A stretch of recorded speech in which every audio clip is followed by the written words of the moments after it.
Deuce Deuce is joining us on the podcast, fellow podcaster and the second best moto rapper of all time. Second best?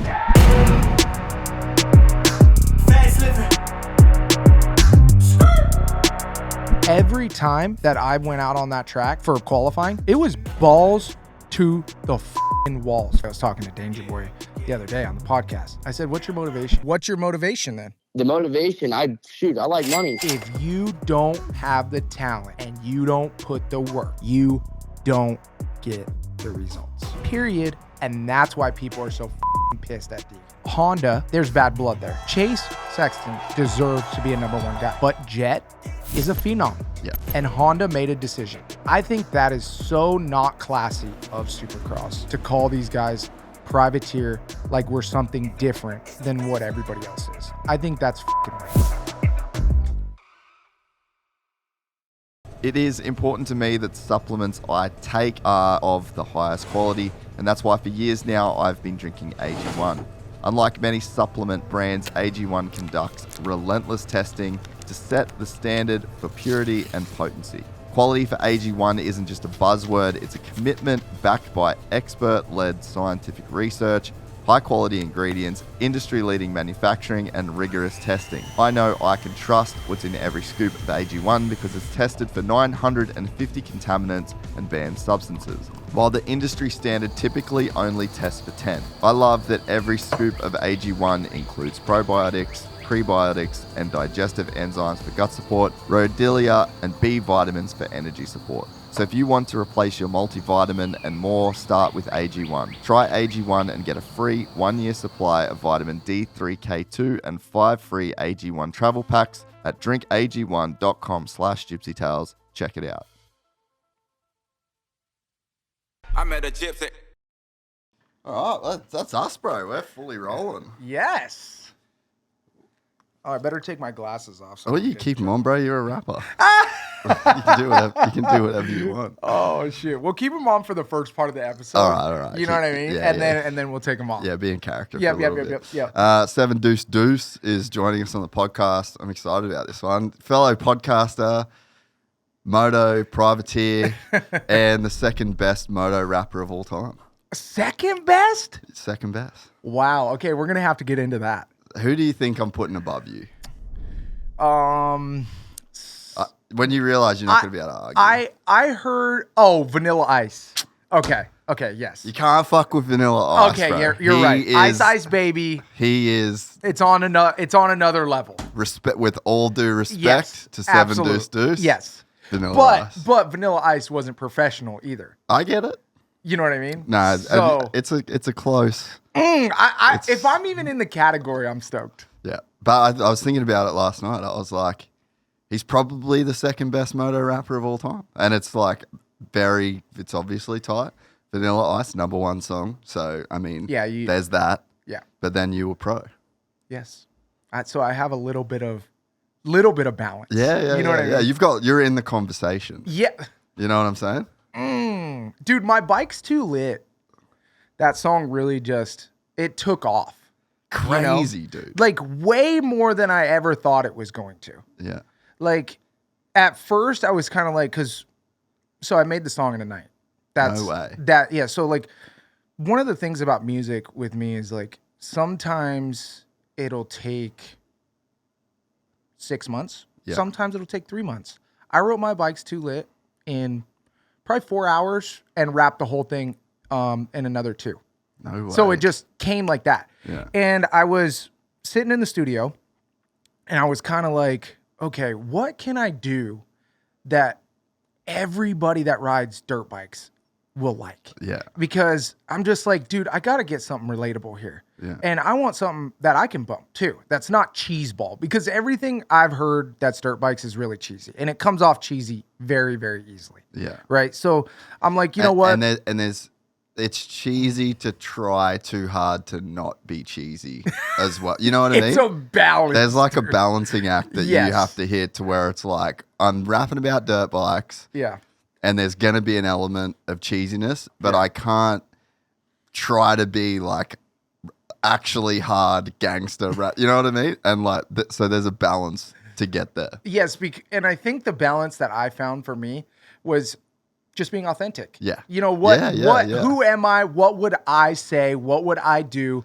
And how would I say it to my brother? Yeah. That's kind of like how I always try to rap. Like, how would I say it to my homies? Like behind the scenes, like, dude, I just got a new carbon pipe, bro. This thing is sick. You know, and I go to the track, and that's really what it was. It was just like, okay, what's all the Gucci shit that I can put on my dirt bike, and what makes me happy about it? And you know, I'm rolling up to the track. I want to show my buddies that I just got a new pipe from, you know, Rocky Mountain ATV, motorsport.com, whatever.com, you know, and I just put this shit on there, and you're like, dude, this thing is sick. Like with your 2-stroke build with Deegan. Bro. Like, I love that shit. Yeah. And it's just like when you showcase your bike, it's your baby. Yeah. And that's what I somehow got lucky enough, God bless me, to give me the words to, you know, wrap that in a present and deliver it to the world. Man, and it was so good, and it went so well. Like, I looked last night, I watched the music video. 1.7 million views. Yes. That's crazy. Dude, it's very, for just to give people an idea, it's extremely hard to get millions of views on a music video. Yes. Without, I mean, on like, any video on YouTube. Any video on YouTube, period. But like, for a rapper / motocross guy, I think it's a whole nother level of hard. It never been done. Yeah, never been done. Okay. And so that day, let's talk about that music video. That day, I literally I called Buttery, like, 3 days before, and was like, hey bro, I got this idea. You know, could you come out to the track and maybe like do some acting? You know? And he was like, yeah, I guess. And that was kind of like right when Buttery was starting to blow up. Yeah. You know, and I was like, good timing on that. Yeah. And I was like, okay, cool. Yeah, that Buttery's the guy. And then I put out a post on Milestone. I put and tagged them in it and was like, hey, anybody going to be at Milestone? Kids, anybody who wants to be in a music video, I'm going to shoot a music video. And so I get to Milestone, and of course that day it's 107 degrees. It looked hot as balls. 107 degrees. And the outfit that I chose, bro, full sweatpants. You know, because I had to look gangster. You know, you don't look cool unless you got some oversized clothes on with a chain, whatever. So I had to do that. So it was 107. But dude, Buttery did so good. I mean, dude, the dude should be in Hollywood. He's a natural born actor. Yeah. No cap. That was first take. Like, I was laughing in the background. Buttery was locked in on character. Dude, this dude's like Leonardo DiCaprio. Like, he's been like in character for the last 3 days. Don't talk to me. Don't, you know, he's got the blinders on. Just he's straight like Daniel Day-Lewis spec.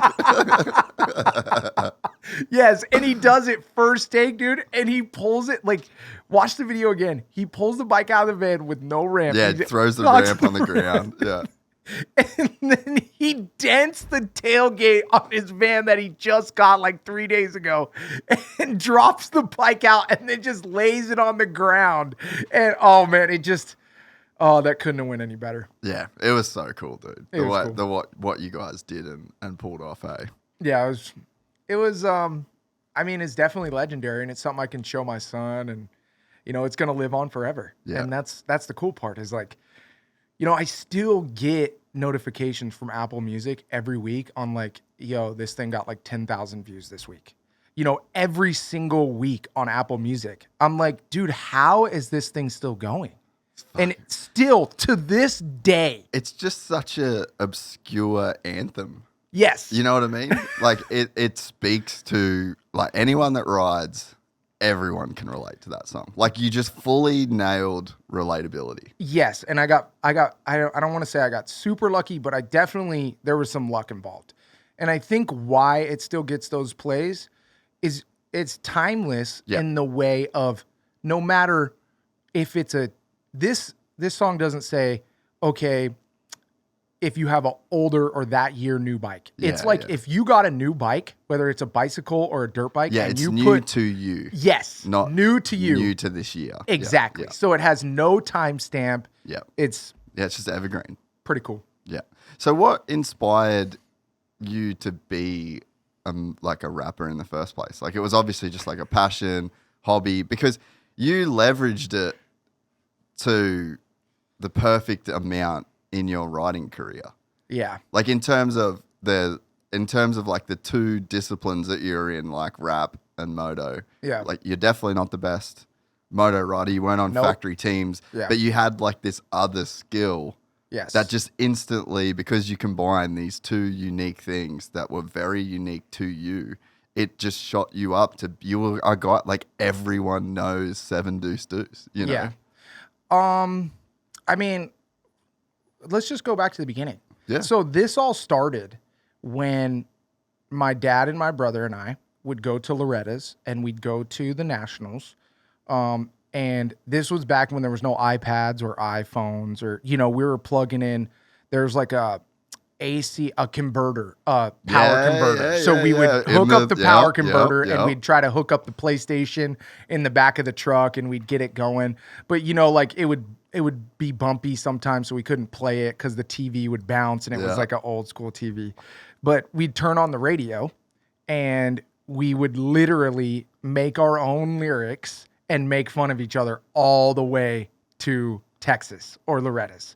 And so I don't know why, but I was just particularly good with coming up with shit off the top of my head. Yeah. You know, so we would make fun of each other and I would always have like the sickest burns, you know, on my brother or my dad.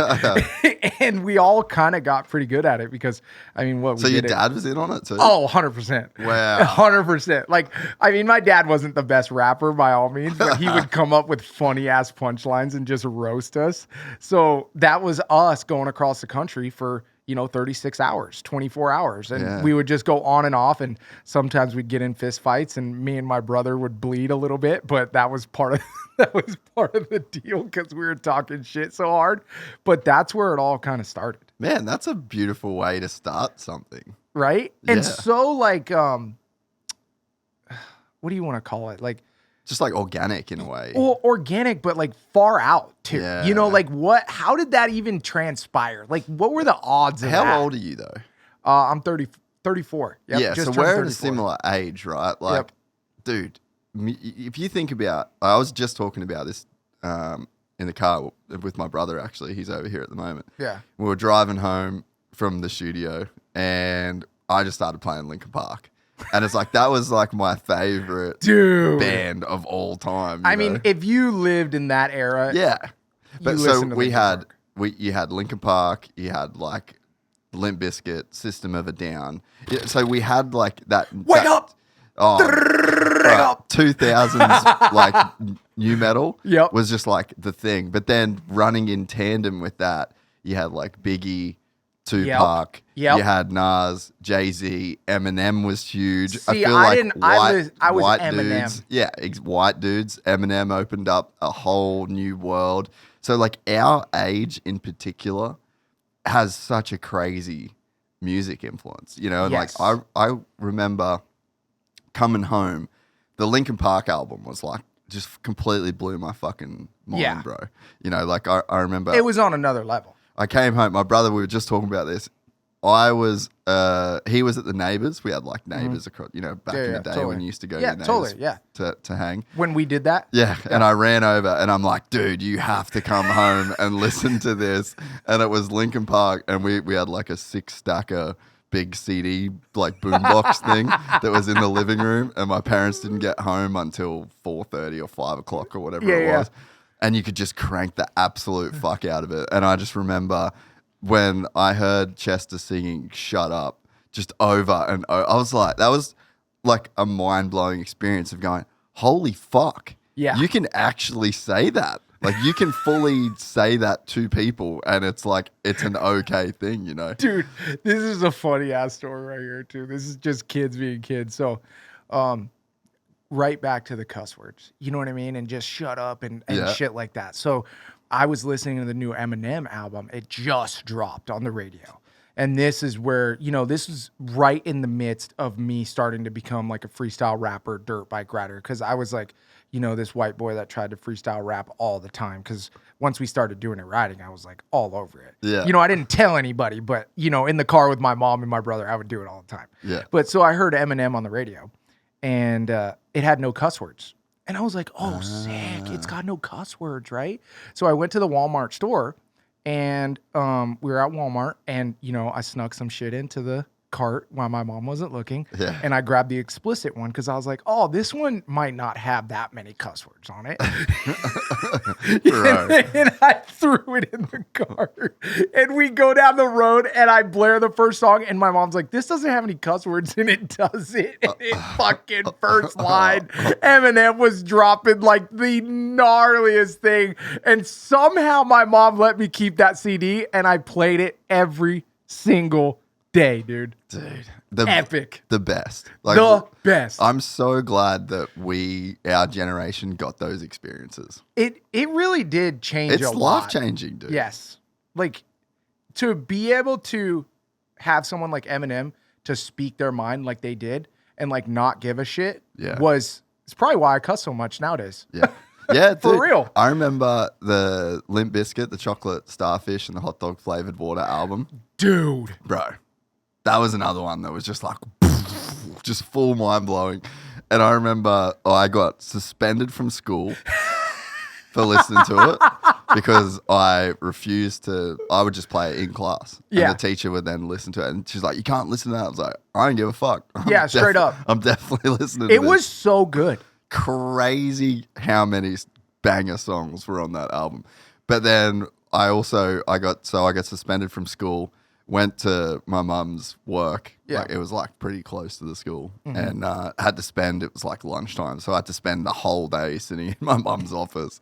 And then her boss comes in and I must have like left my Discman there overnight. Yeah. And the boss comes in and then he listened to it and then so I got suspended. Then he gives my mum like a full-blown lecture on how could you let your kid listen to this? Like, what, you're being a terrible mother. I'm like, no, this is literally the best thing on fucking planet Earth. And it was like the same year as Chronic 2001. And it's just like, dude, the music that we had, it was fuck everything else at that point. It was just like, we had so much great music to listen to. I mean, just the fact that we said Eminem's album, right? The Eminem show, and then Limp Bizkit's album, The Chocolate Starfish, and then 2001, The Chronicles or whatever. Yeah, The Chronic 2001. And then same year, Linkin Park dropped Hybrid Theory. That was 2000. Yeah, I mean, we were living in the era, bro. Just living the dream, Living the bro. dream, bro. Living the dream. It makes sense now that you put it like that. Like, I can't believe how much classic music came out of that era. Yeah, and that was right at the age where what would you get your kid for Christmas? A Discman, a CD, you know, like, and there was no, like, music now is so meaningless in so many ways, like in so many ways. Yes, you know, and the problem with music, and this is my theory, is that it's so easy to put something out that people just say fuck it and put a bunch and of it's shit so out. easy to listen to and not like there's no real incentive to listen to it in the way we listen to those albums. Yeah. Like I got sent, That's true. Ethan is one of our producers. He sent me an artist today on Spotify and I'm like driving in the car. Yeah. And then he sends me the song and I play the song. I'm like, oh, it's pretty good. Yeah. Zero experience in, you know, like that's Totally. almost too easy. Yeah. Like, dude, you had to have the CD, then you had to plug it in, then you had to make sure you had batteries. Yep. You had to get your headphones. Yep. You had to get your good headphones. And then if you didn't like that CD, you'd have to physically go through your CD roller pack, get a new CD, put the other CD, press skip until you got to the song that you like. Like, it's not, you can't just, 1 bajillion songs. Oh, let me look this guy up and click it. Yeah. And I'm over out. Yeah, the connection. But I mean, there's obviously still ways to connect with artists, but I just think that, it was so much more limited. And because, like you just said, it was not easy to put music out. It's like the cream really had to rise to the top. Seriously. You know, like if you weren't the best, Yeah. you weren't getting a CD. Yeah. Now it's just like, yo, homie, I just made something in my back studio, which is kind of how I made it, though. Which you know? is great in other ways. So it's not like this is all bad or all good. It's just fully changed the experience. Yes. But I think that we nailed it. Which is, We just got it so good. dude, and you don't want to get me on a tangent, but like, Let's go. I think that really sums up what this world has a big problem with right now. I think that people just think it's supposed to be, okay, this way was better back in the day, and now this way sucks. Like, at what point, dude, are we just going to go, I liked 2 strokes and I like 4 strokes, but we can hang out and ride 2 strokes and 4 strokes? Do you know what I mean? Like, at what point is it going to get to that space? Like, I always try, like, I'm a very opinionated person. You know, I'm opinionated when it comes to politics, and I don't know shit. You know, I'm opinionated when it comes to what gearing you should be running on your dirt bike, what clicker. But ultimately, you don't care. It's not even that I don't care. But you're not taking it. It's not like personally affecting you. You know what I mean? I'm going like, really? That's your opinion? Fucking fantastic, bro. Let's go fucking to Capriotti's and have a sandwich and talk about it. And then we'll call each other tomorrow and we'll bullshit some more. Yeah. You know, instead of like ending a friendship over, dude, you ride a 4-stroke? That's terrible. Like, come on, bro. Let's just all ride and have some fun, dude. That's what my Bike's Too Lit is, dude. It's just, there's no in between. It's just everybody coming together. Yeah. No, I love it. So that was a worthwhile tangent. Thank you. No, I think you're completely right. You know, and just to also acknowledge, I don't know everything. You know, I literally sit on this podcast. Amen, bro. I sit on this podcast and just talk fucking nonsense half the time. Yeah. I don't know shit. Yeah. And I'm not claiming to know everything. Yeah. But it's like, again, not trying not to take it too personal. Yeah. Trying to just do my best. We're all just trying to figure it out, you know? Yeah. I think, I'm not quoting this perfectly, but I heard a similar quote and I try to live by it.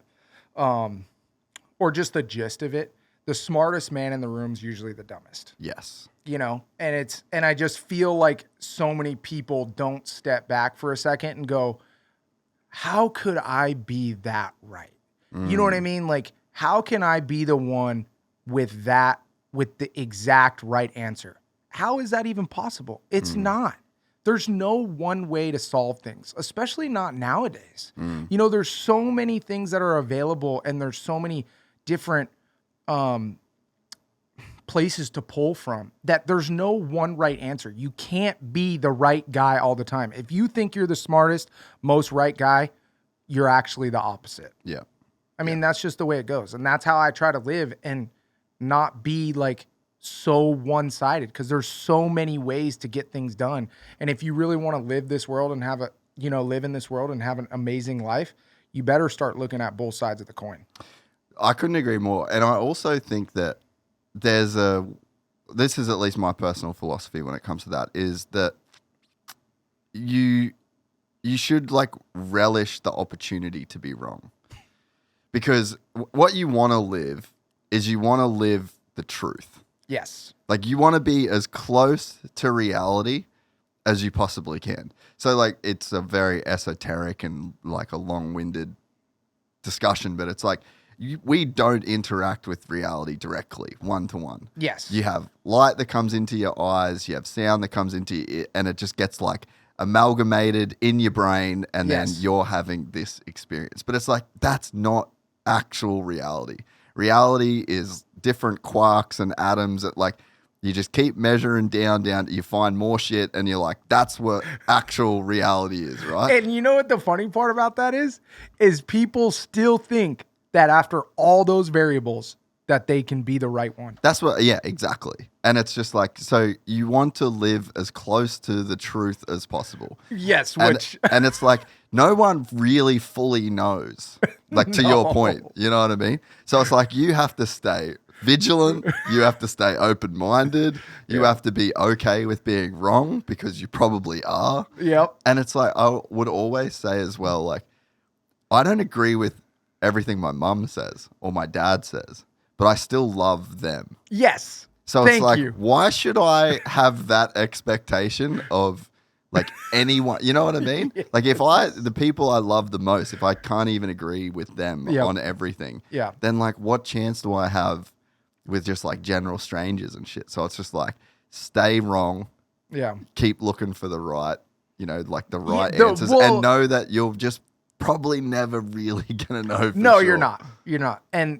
And that's the bottom line. You just gotta, and I think you made a great point. You have to look for what you truly feel is the best way and what your truth is. Yeah. And do the best you can to be open-minded about it and live that way.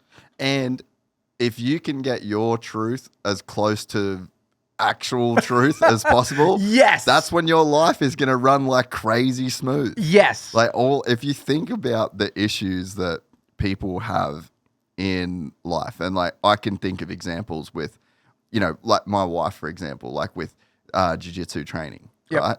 So she does jiu-jitsu with me, and she's very defensive when I'm trying to coach her. She's like, right. And so I'm just like, okay, this is not me ragging on my wife. No, not at all. But this is like, relationship stuff. But it's like, okay, let's just really look at what's true in this situation. You know what I mean? Good luck doing that. Yeah, but it's like if you want to improve, and if you want to, like, if we're really trying to break down where this went wrong, or how this could have been better, or why you lost this role, or why this person keeps beating you, be honest. Like, look for the actual truth, like, and make your truth match up with what actually happened. What happened is that chick's way better. She does this, this, and this. She trains this many times. Like, that's real. It's the same in anything, like Moto. Fucking, whether it's your music career, it's like, what's true? How good am I actually? Yes. Like, how good is this song? How good is this podcast? Like, you know, if you can really dial into like the truth, I'm overweight and I fucking, nothing worked. No, none of these diets work for me. Okay, what's true? Yes. What's actually true about this? Yes. What's true about the food you're eating? What's true about how many miles that you're running? What's true about the heart rate? How long your heart's at a certain heart rate? You know, it's like, because fuck, there is a truth somewhere. And if you can align with it, you're going to live a better life. Yeah, and you got to stop. I see so many people saying it's bad luck. Like, the more I've lived and the more I've watched racing has really exposed me to, dude, it ain't bad luck. It's the way you were made as a person. Yeah. It's the decisions that you're making in the moment that are leading to cause and effect. Yeah. I mean, for instance, like, I love Michael Mosiman. But Michael Mosiman gets hurt all the time, you know, and he keeps doing the same thing over and over and over and over again. That isn't because of bad luck at this point, right? Yeah. You have to look at the facts. So at some point, you have to do something different, right? And I think a lot of people don't look at that in their life. They go, "Oh man, I know it's perfect, but it's just not working." Yeah. No, it's not perfect. Yeah, there's something missing. It's not working. Yeah. Figure it out, go to the numbers, look at it, reassess. Yeah. Yeah, no, I completely agree.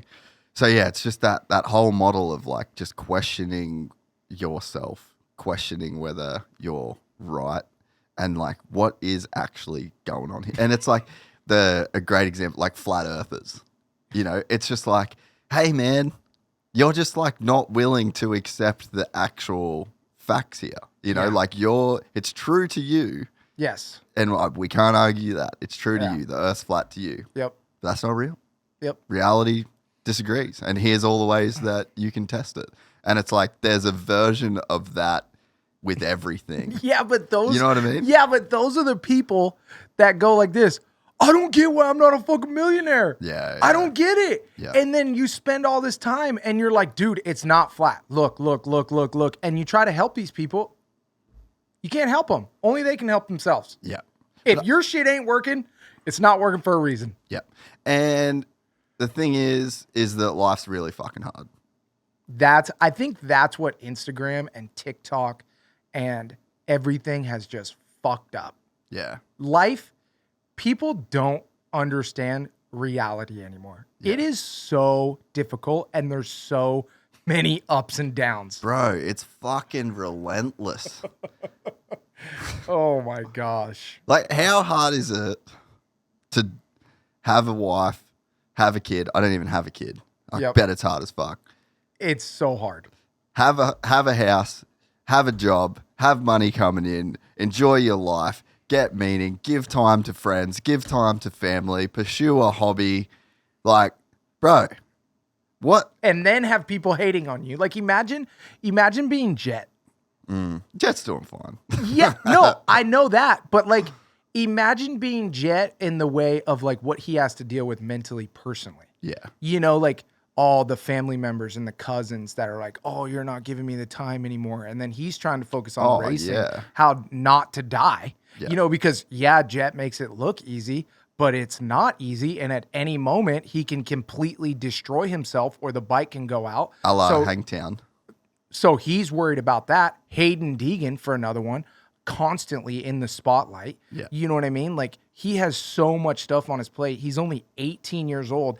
And then you got grown-ass men. Like, what? I did the podcast the other day with him, right? And he literally... Deegs went on yours? Yes. Hell yeah. Yes. That's sick. And he literally... People are hating on him already. Yeah. Like, dude, the kid's 8 fucking teen working his ass off. Like, you don't think that this dude has other problems to worry about? And you wonder why Justin Bieber turned out all fucked up. Oh, bro. Not to just jump, but like, and then circle back around. Life is hard, dude. Just because you have millions of dollars and Rolls Royces and all this pimp shit, it doesn't mean anything. Life is hard whether you're rich or you're poor. Yeah. I mean, for me, for instance, right now, dude, I thought I was going to be racing until I was 40. I had my career ended because a guy slowed down on a tabletop and I turned to the right on the landing of a quad. I tucked front, hit the face of one jump, then bounced from that because I hit that hard. I bounced to the next jump, just that impact. And I like destroyed my vagal nerve. I was having panic attacks for 5 months straight in and out of the hospital 6 to 7 times, like through that 5-month span just to try to get back. And then I get back to racing and I'm trying to, you know, rebuild my career. When I was at the very top, I was finally qualifying like 15th to 12th area. You know, the weekend before was my best finish ever. I was I think I was like 13th and Kyle Chisholm and Benny Bloss were right in front of me, which could have been at 12th very, very easily at the end of the main event. Everything gets clipped. Then those next 2 years, I'm trying to figure it out. My career goes downhill. Then after that, I'm trying to go, okay, now we're at the end of Supercross. Now I can't race anymore. What do I do? You know, then thankfully, I get the Monster Jam job, right? But now I'm trying to rebuild my career so I can stay close to riding dirt bikes. Yeah. And, you know, then I get people hating on the podcast, hating on me at Monster Jam. It's not a lot, you know what I mean? Not near what Deegan, but it's just like, damn, bro, just give me a break. How about we like support the homies, like all the people that are trying to do something, like everybody's trying to do something. Help them out, lift them up. We could do it. Why do you choose to go that direction? I don't know, dude. I could go on all day. I couldn't say it better. Yeah. No, it's so true. But I think so much of it stems from like this weird place that people get where it's like they almost, they don't accept how hard life is for everybody. Yeah. You know, it's one of the cool things, like we got a lot of really good comments about the Deegan podcast that we recently did with Brian. Yeah. And just talking about like what it takes to be a man and what it takes to like have a good life. And I don't know whether we just got sold a lie. Like it's our generation, and maybe it is social media that makes you think your life is so much like other people's lives are so much better than they are. But it's like, I mean, even me when I was in my 20s, like I've said it a bunch of times on here, like I just thought every problem I was about to solve was my last problem. Yeah, look how funny that is. You know what I mean? But like I think subconsciously that's how I was living my life. Well, it's good in a way because you're just solving one thing at a time. If you look too far ahead, true. You're toast. You know, you're peanut butter and toast at that point. Yeah. I mean, just thinking about what you were saying, really just brought me to kind of the whole answer to everything, I think. And that's just because I think people think life's supposed to be fair. Yeah. Yeah, bro, for sure. I think that's the bottom line. It is. I think everybody thinks life and the laws in the United States and the world, I think everybody thinks life's supposed to be fair. But unfortunately, nobody gets dealt the same cards. Nobody gets the same life. And, you know, there is people that have much harder lives than we do. I mean, I am so blessed to have the life and the family that I have and the upbringing that I have. And I know there's a bunch of people out there that don't have that. But at the same time, you have to remember that everybody gets dealt different cards. Somebody gets dealt a super bitchin' hand. And nobody chooses the cards they get dealt. That's what I've put so much thought into, just this one element of it. That's what would make life unfair. Yes. That would be so unfair if you were a little baby 7 Deuce Deuce embryo sperm and someone came along and was like, hey, you want to be rich? You want to be white? You want to be talented? Yeah. You want to be good looking? Yep. Or do you want to be a refugee born in Somalia? Like, yeah. And then you go, I mean, I would love to be a poor refugee born in a third world country that is overrun by malaria, but someone has to be this guy. Yes. That would be incredibly unfair.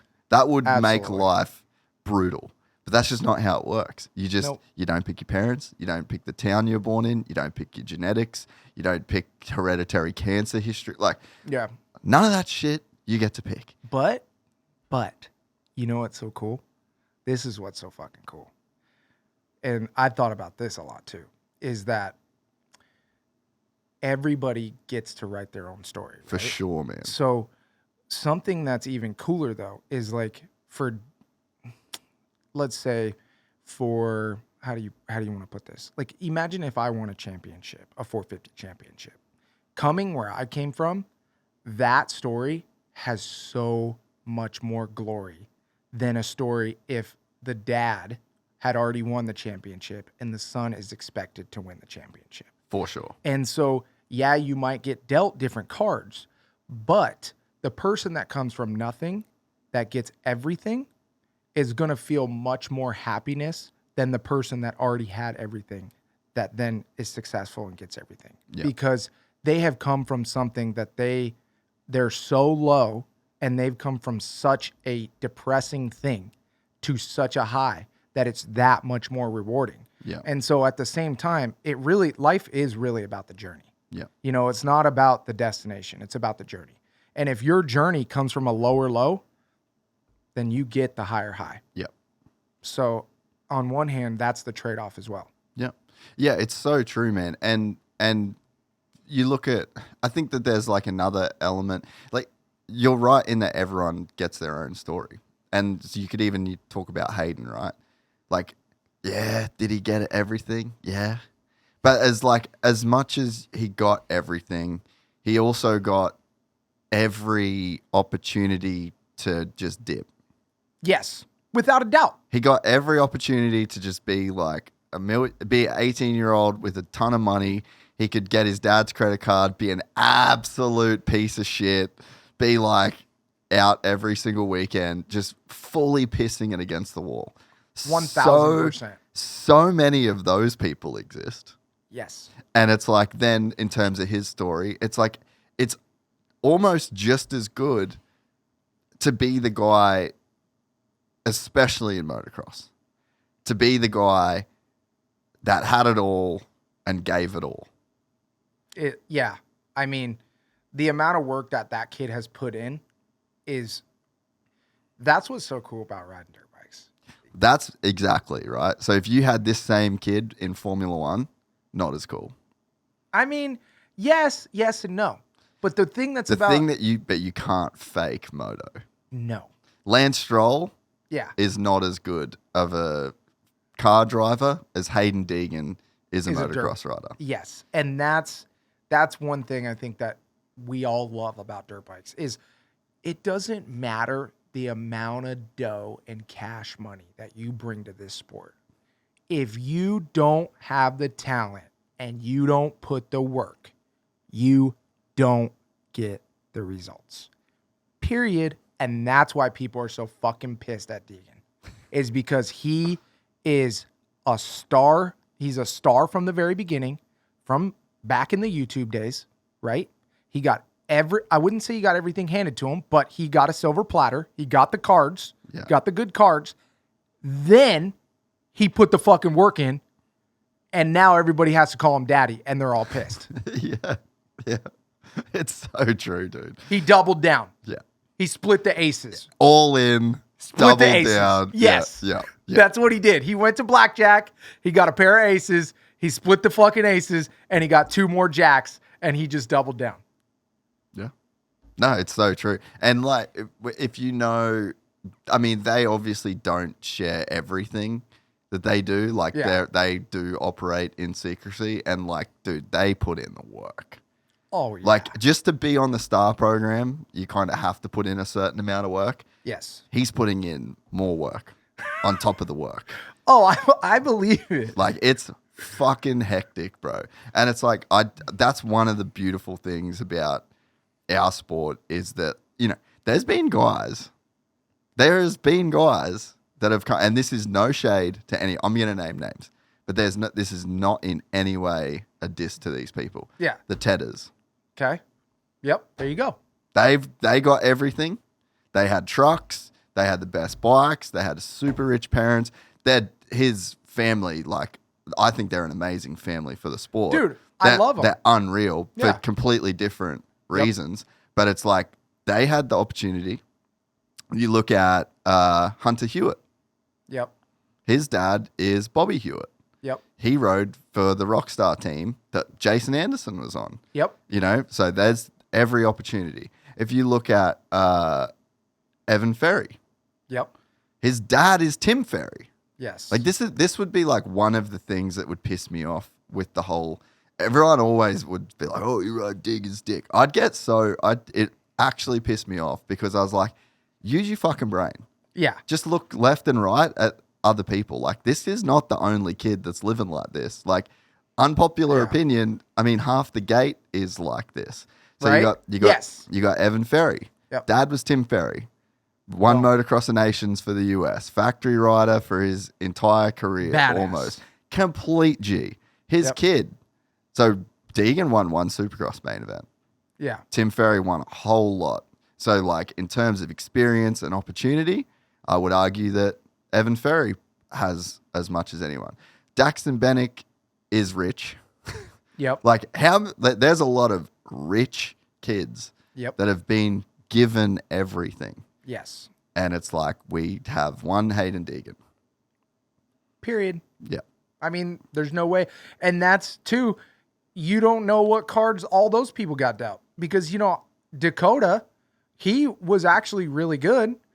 He wasn't going to be Haiden Deegan, but he could have been a top 10 450 guy, but he got some bad cards dealt towards the end. And then that's a whole nother aspect. Yeah. So not only are you now in motocross and supercross throwing in, okay, you got to have the money. Okay, you got to have the talent. Now, okay, you got to not get hurt too. Yeah. That's a whole nother thing that somehow Haiden has been avoiding. Yeah. Well, not really. I mean, Like, yes and no. Not enough to, you know, Fully definitely derail the train. nix. Yeah.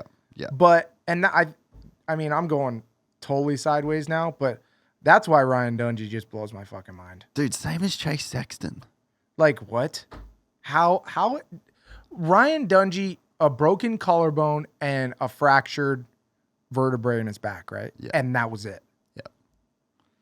All the days at the test track. You know what's crazy though? Like, you're so right. But when you start to piece together the stories of from like Marvin and Ando and guys that were around at the test track, they would wax him every day. I believe it. So what that says, no ego. Just the dude showed up to the track with no ego. How many times have you been hurt? I'll put my hand up. The last time I crashed, I got hurt. Ego. Yep, I mean, that's 100%. me. It's not even a question. Cartwheel down Glen Helen. Yeah. Dude, I've only gotten hurt twice at a race. Everything else was practicing. Yep. Everything else was practicing. Think about that. Yeah. And it's because you're trying to do shit. You're trying to be the man. You're trying to beat someone. You're trying to that's improve. That too. You know, like, you were trying to get better. Because I never was the guy.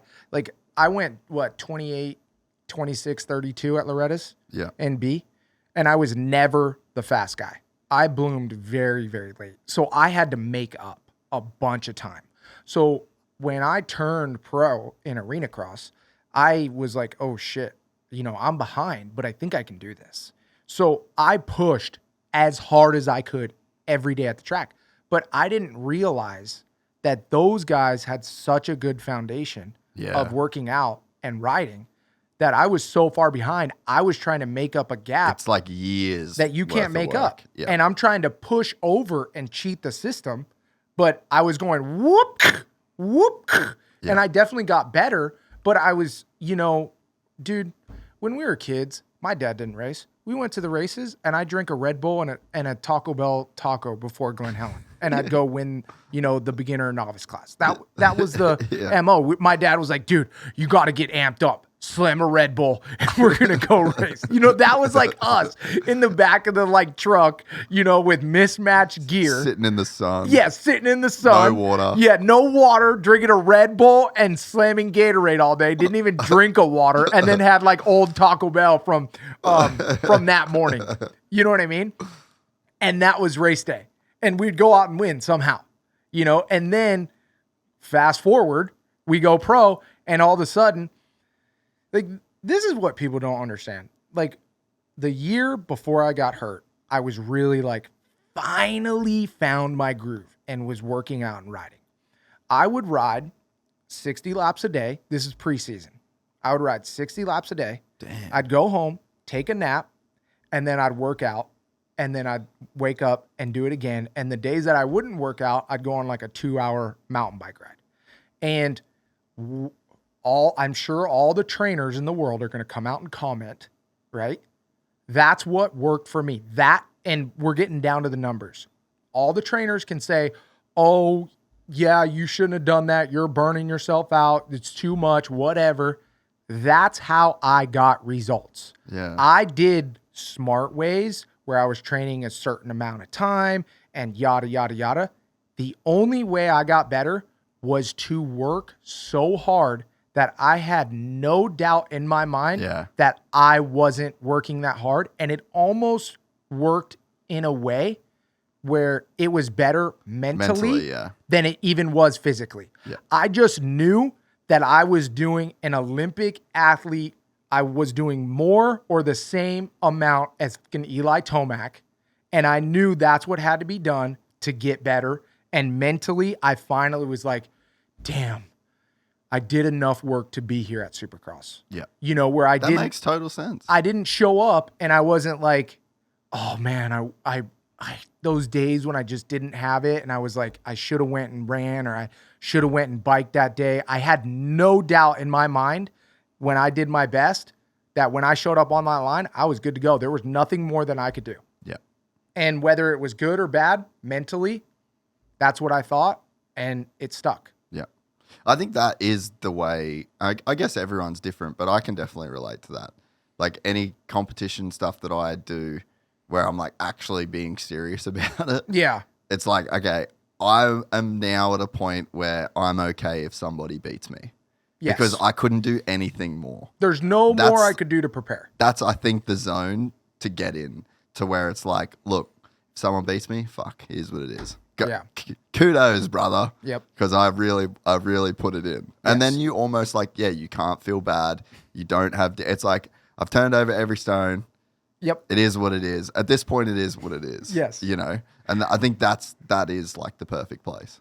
And the funny thing is you got all these dads, and because I train some kids on the side, local kids and stuff. Yeah. And not even them in particular, but you see dads at Loretta's and stuff, and they're like, dude, you got to fucking work harder. You got to do more laps. You got to do this. You got to do that.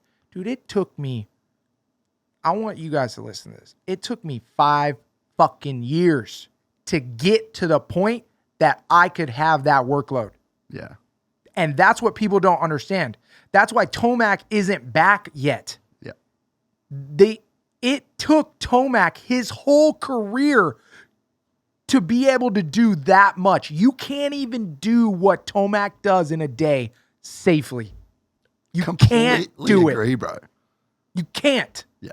without being from when you were little till where Tomac was when he was in his prime. You can't do it because you'll eat shit and you'll get tired. Yeah. Yeah, dude, it's so true. Like the power of compounding. This is something I wish I knew as a kid. Like when I have kids, I'm definitely, as soon as they're old enough, I'm gonna be like, hey bro, you need to understand this because this isn't math on a textbook. This is a goddamn law of nature. If there's something that is real in this fucking universe, it's this. It is compound interest. Yes. Okay. And there are many forms of currency that can earn compound interest. Okay. Love. Yep. Respect. Fitness. Hey, money. man, my brother, speak. There is so many types of currency that earn you compound interest. And you put the money in and you don't take it out. Yes. Because when you take it out, it starts again. Yep. And you need to understand that this is true with knowledge acquisition. This is true for relationships. This is true for fitness. This is true for health. Everything applies to this one principle. And it's like the greatest example, I think, in a motocross context for me is Hunter Lawrence. I watched him as a kid just be so good, but not the Jett natural talent good, right? Like you could see it was crazy. Yeah, so much more reserved. Just the level of ability that Jett had without giving a single fuck was just absurd, right? Yeah. But you could see Hunter, he was like incredible, but in a completely different way, right? And so you would see this kid compound, and like he was killing it in Europe on a terrible bike. They were poor. Like they were struggling, and just that compounding growth that kid had, right? And then he comes to the US and he gets a couple of these injuries. And then everyone's saying that he's shit. He's like, he's amazing, washed. huh? He's Jett's brother. He only got the deal because of Jett. Jett goes on to get the Red Bull deal. Jett goes on to win every championship. Like it just, that kid, then you see the compounding start again. Yep. And you just see the process that he had to go through. And it's like he knew that it was going to take years, and it did. It took years of work for him to get back because all that equity came out of the bank when he hurt his shoulders and when he had the injuries. AC is the exact same, you know? Yeah. But you could see this example of a guy that stuck to the program, fucking didn't even qualify for his first Supercross on a 450. Yep. Not because of anything. He didn't qualify, bro. Yeah. He got walked away from in the LCQ. Yes. My fucking heart. Bro. I was in the Alpine Stars box. Yeah. And I'm watching Jett just school everyone. Yep.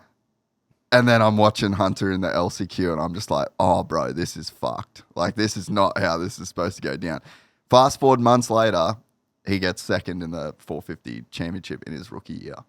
And it's just like that right there is evidence of a dude that just believed in the effect of compounding and just grafted. And he grind and grind and grind and grind. And he ends up with the money in the bank again, you know? Yeah. And it's such a crazy law of the universe. And it just works every time. It really, I mean, there's just no way around it. It's just the facts. Yeah. And that's what I think people don't understand, dude. Like, I teach these kids. I can't remember what it was, but like, dude, I added up the hours of when I started riding to where I got to as a pro. You know, and I wasn't anything special. I mean, I made it to the mains, but I wasn't Jett or Hunter. I added up those hours. For those kids to get to those hours, it's so many fucking laps. And they're going out to the track and they're like, oh, 2 hours here, 2 hours. I'm like, no, bro. Try riding for 6 hours in a day at this point because you got a long fucking way to go. And these people want to get pro like tomorrow, you know? And it's just like, and that's how it is with every sport. Whether you think it's easy or you think it's not. There's X amount of hours that has to go into it. There's the compound interest. And if you don't have that compound interest, you will never be there. Yeah. And I see this all the time. This is my favorite thing.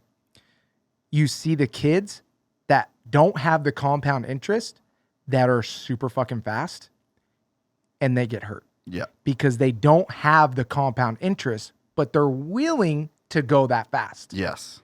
If you don't have that time logged, and I don't even know why this works. Somebody should do a scientific experiment about this.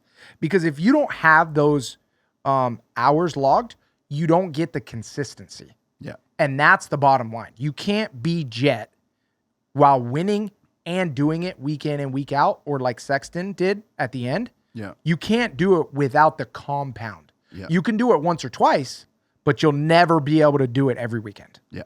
I'll give you my theory on it. Oh my God, I want to hear it. So Give it to me.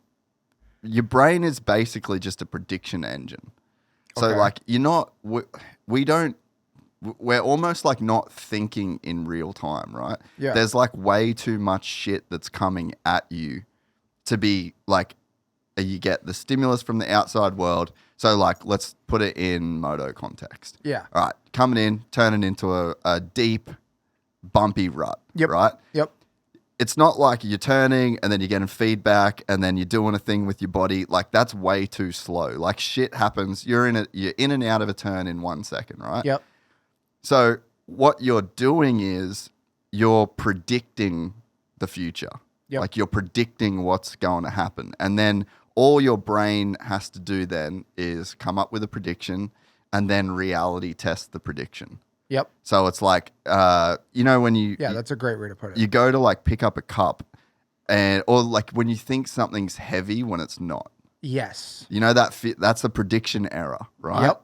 So like that same thing can happen on a bike when you get in the rut and a bump, your front tires, like you're on a lean angle and then a bump lifts up and Yep. your front tucks and you accelerate Up, yeah. down.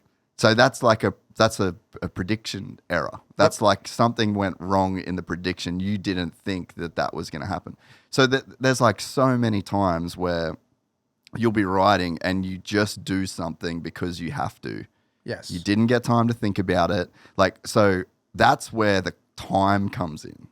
Because what you're doing, right? So when you're saying you're doing like 60 laps a day, Yep. think about the data that you're logging, right? And the way that a brain works is basically your brain is neurons that are just like individual little neurons. They're just like their own. It's almost like a single-celled organism on its own, Yep. right?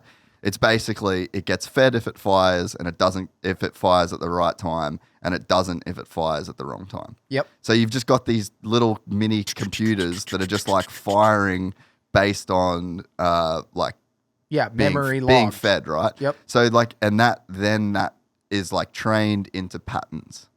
So that compounding that you're talking about is just like training this predictive model of being on a dirt bike. Yep. And I've done trips where I go away for like 3 weeks, right? And we'll ride like 3,000 kilometers from like middle of Australia to the top of Australia and back in a single trip. It's the fucking most fun thing ever. By the end Epic. it is epic.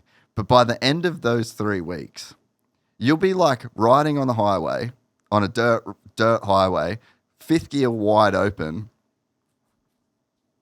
like just touching your face and you know what I mean? Like, Yeah, not because even tripping. Because you've spent the last 3 weeks of 8 hours a day on the motorcycle. Yeah. And it just feels like you know what it's going to do. So think about how many laps you've done and how many times you've changed gears. How many times you've been in second? How many times you've been in third? How many times you've been in fourth? And it's like the database that you have is just so dense and it has so much information. Dense. Yes. And then the predictions, not only is your brain making better predictions, it's making them more efficiently, it's making them Quicker. easier, and the reality testing is like way closer. You're just having less circumstances where you're picking up a box that you Yes. think is heavy that you're not. Yes. And on top of that, to even back that theory more, now you have you've logged all these predictions, right? Because you've ridden so much time. Well, now those predictions can go into your brain subconsciously. And now you're doing so many things that you wouldn't normally think about with ease. So that's not using as much brain power. Yeah. So now you can go, okay. Faster for longer. Well, not only faster for longer, but you're able to think of different things. Yeah. And that's where I think Jett and Sexton and those top guys are.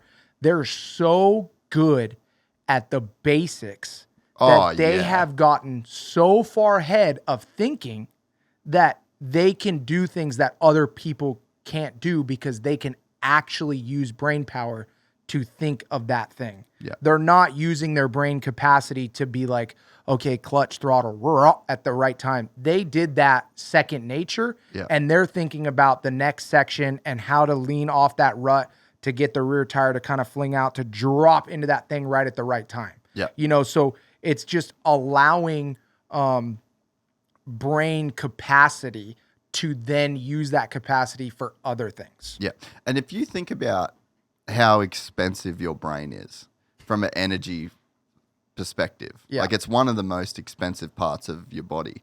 And training for World Vets last year was one of the best things I ever did for just my, I guess, knowledge of motocross in a sense. Cause like I'd never really trained that hard. Like we were just so club level riders, me and my brother. You know, my brother got way better than I did, but still, we never got to train more than, well, never trained, never got to ride more than one day a week. Yeah. Race, like very limited. Yep. But as like, I think I did 72 20-minute motos in last year to prep for that race. Wow. And it was like the mental toll that it took to just get through a moto at the beginning. And it's just like running. It's like anything, you know, like you'd start running and all you can think about is not fucking running. There's no runner's high. There's no good zone to be in. There's just like, there's running and wishing I wasn't running for like months before you get to the like running and I'm fine that I'm running, you know? Well, it's not even that you're fine that you're running. This is my theory on that too, before you lose your thought. You just know that you're going to finish it at that point. Yeah. The 20-minute motos at the beginning are horrendous, but usually you quit. Yeah, and you don't think you could do it. Yes, and you don't think you could do it. But by the 10th or 20th one, your body's like, oh, fuck, we got to finish. Yeah. This fool's finishing every single one of these, so I know I got to finish. Yeah. Yeah, but it's at the start, it's so expensive on your brain. And just to like stay focused for 20 minutes was so hard to just mentally do it because you have, again, it's like there's the predictions, you don't have the data, your brain's working so hard. And it's like, I've got a speed that's comfortable. And it's like, obviously, like I feel like everyone has like a natural ceiling of like what their brain can just comfortably process. Mine's not going very fast. Yeah. I can ride good. I can do the right technique. I can like not make mistakes, but it's like pretty capped out at a fairly slow speed. You know? Totally. But so it's like even just the time that you put in and the data that you can collect makes the prediction so much easier to where it's like, it's just less expensive on your body battery to do a 20-minute moto or to do a 30-minute moto. So yeah, you get to like the level of Jett or the level of Haiden or the level of Chase where it's like you've just done it so many times. You've got so much data. Like you know yourself in those moments that they can just now operate on such a high level. Yeah. And this is something that I was talking to my brother about, and I don't think people think about this stuff very much. And it's back to your brain battery, you know, and your brain strength. So at the beginning of the moto, you know how, and this is, I don't know if this is just me, but my eyes feel more relaxed. They don't feel as heavy and they feel like they're very movie. You know, your brain is moving. It's really scanning, you know, it's very attentive. Alert. Perfect. By the end of the moto, you get a lot less alert, right? And I think this is where a lot of people and just regular people don't understand that your brain is like a muscle, okay? Dude, 100%. So by the end of the moto, right, think about if you were to go to the gym and you're going to lift a 50-pound weight, right? And you did it for 20 minutes. At the beginning, that 50-pound weight is heavy, but it's super doable. Yeah. By the end, you're trying your hardest to lift that thing up. Yeah. And people don't realize that that's your brain too. At the beginning of a 20-minute moto, you're bop, bop, bop, bop, bop. Everything's firing really, really good. And you're able to think and feel and just be on. By the end of the moto, you're just kind of like, okay, I know the line. You can't react. You can't react. Yeah. You have to use your brain and focus twice as much. Yeah. Use your brain. At the end of the motos, guys, really try to use the strength of your focus and focus on something twice as hard. And it will help you and keep you so much safer. It makes a difference. Your brain fatigues just like a muscle, and people don't understand that. Yeah. No, I completely agree. And yeah, the more that you want to just get to the point where like you're not thinking, like you're just reacting. But you have to think about something. For sure. Right? And that's where we just talked about, where Jett and Haiden are able to think about those things that they need to think about instead of thinking about not dying, not crashing. Yeah. Trying to survive around this one rut on the other side of the track. Like, how am I going to make it through that section? Yeah. They're not thinking about that. They're thinking about, okay, my last lap was a 102.5 and I need to get down to a 101.9. Where on the track can I make up that time? And they go through the whole track and they're thinking about, nope. Yep, right there. Okay, Chase was behind me and I heard him and he got a little bit louder in this section. So I know that Chase is making up something there. So I must be doing the wrong line. Where could that be at? Where could that line be at behind me? And then Jett will come back around and he'll be like, okay, let me try this line because I heard him off to the right a little bit more. So it must be on that side. So I'm going to take this line and see. And that's just the beginning. And then you got to fuck with them too, because, say if Chase is in front and Hunter's catching him, he's going to know on a certain part of the track, okay, Hunter caught me just a slight bit right there. So I'm going to just pin it a little bit extra. And that's the stuff that they've gotten to thinking about. Yeah. The race battle. Just levels we can't even. That's what they don't even give a fuck about the riding at that point. The riding's been done. We know we're fucking, the bike's underneath me. Roger, fucking Ian, you got the setup. Tits McGee, fucking, I'm going to think about what I have to do to battle this guy mentally to make sure that I win that battle. And that's what Jett's so good at too. Dude, such a great point. And I wanted to ask you, so it's just, you've just perfectly segued me. Thank you. Does Chase Sexton still win the title if Jett Lawrence did not crash out? Man, that's a fucking hard one. But I expect an answer. Yes. and I'll give an answer too.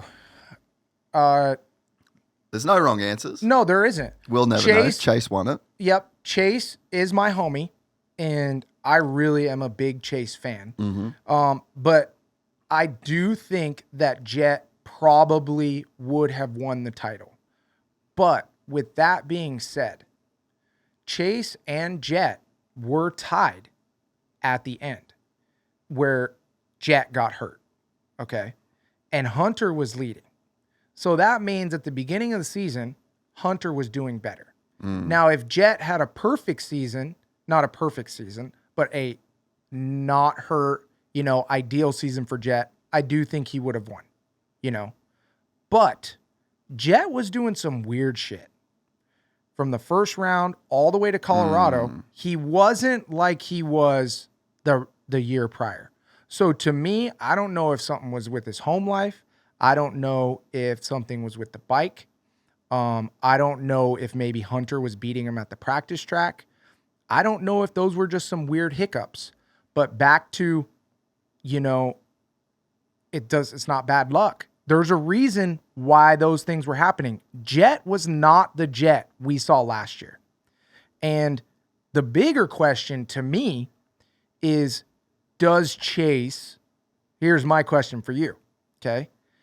Does Chase still end up being on that high at the end of the season with Jett in the field? On that high in what way? Like did he get that good? Does Chase get as good as he did at the end of the season with Jett there? No. But it's the What's your reasoning, though? It's the craziest. It's such a crazy dynamic. Right? Like, it's fun to watch. There's three. It's like, you got the cups and you put the ball under. That's what this is. You got the Hunter Cup and you got the Jett and you got the Chase Cup. And then, like, there's a championship under one of them and you do that. But, like, you said it best when you said Hunter was doing better when Jett was around.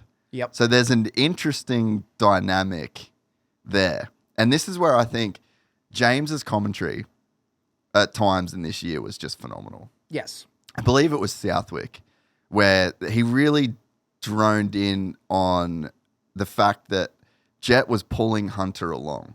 And they were like it was like the first time we'd seen two people win a moto together. Yeah. If that makes sense. Totally. To where, and I know this because I've been slower than my brother forever. Yep. Right? Younger brother. Yep. Same deal. And I could have times where, like, I would jump in behind my brother and it would up my pace. It would up my pace. I couldn't do it on my own, but I could get in behind him and there would be like a lap where I could do it. Yep. But then his pace would out, eventually. Eventually he just streaks away, right? Yes. So you think about, you got Jett out front that was able to, he was like using Hunter as like, he was fast. It's like he was splitting the difference between his pace and Hunter's pace. Yeah. So he was kind of in this zone where he was like attaching, like, come on, let's go, like jump on the back. Then that gave Chase a harder task. Yeah. Because he's like, okay, well, I've got to pass this guy who's riding great.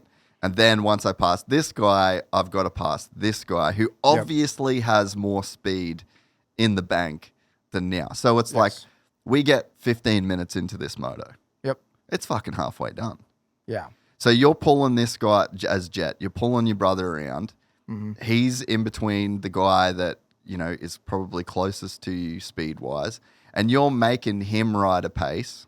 So like when James would say dictating the pace. Yep. So you're making him ride that pace. And then if he can get around Hunter, he's still got to deal with Jett. as soon as they've got that battle, right? And as soon as Chase is coming up and then now they're in a battle, Jett. Yeah, well, see ya. Yep. I'm going to get out of here by like 3 to 5 seconds. Just enough to break you. Just enough to know that in 15 minutes, you can't do this without going really fast. Yep. And I'm making you go really fast when exactly what you just said. My brain is deep into this moto. And it is hot inside this helmet. And I'm trying to pick this weight up, and I'm giving it everything I got, and there's a good chance we'll get a tuck front. Yeah. And that's what you see, and I think that that is a playbook that almost no matter how well, first of all, to your question is like maybe Chase doesn't get as good as he got at the end of this season while Jett is still there, and that scenario plays out every single weekend. Yep. How well do you get to know your motorcycle when you're just eating shit all the time? Every fucking moto. And you're so frustrated. And you're pissed. Because Honda, there's bad blood there. Where I don't care what way you look at it, right? Chase Sexton deserves to be a number one guy. Yeah.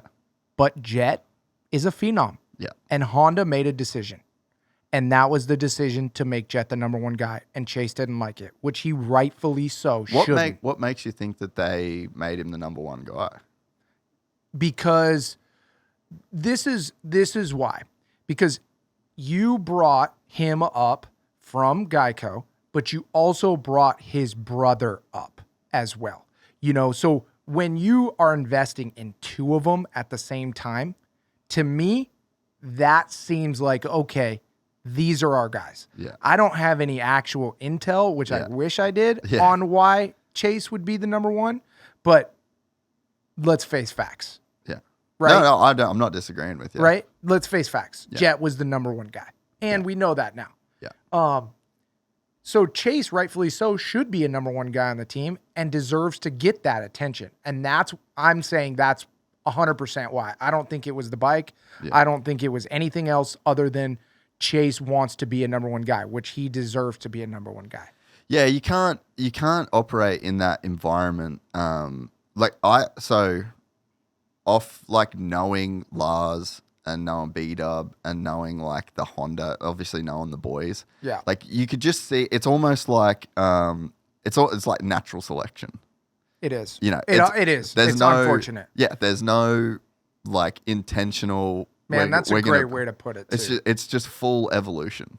Yeah, because Chase could have been, Lars could have been not biased, but it wouldn't have mattered because when Jett's fucking cheering with Lars, Chase is like, fucking duh. Yeah. You know, I wanted to win. Well, I should be that guy. And then when you've got like this weird scenario where you've got Dazzy, who's just like phenomenal. Yeah. Like the guy he is. He's so humble and like he questions everything. Like at the very start of the podcast, like never thinking he's right.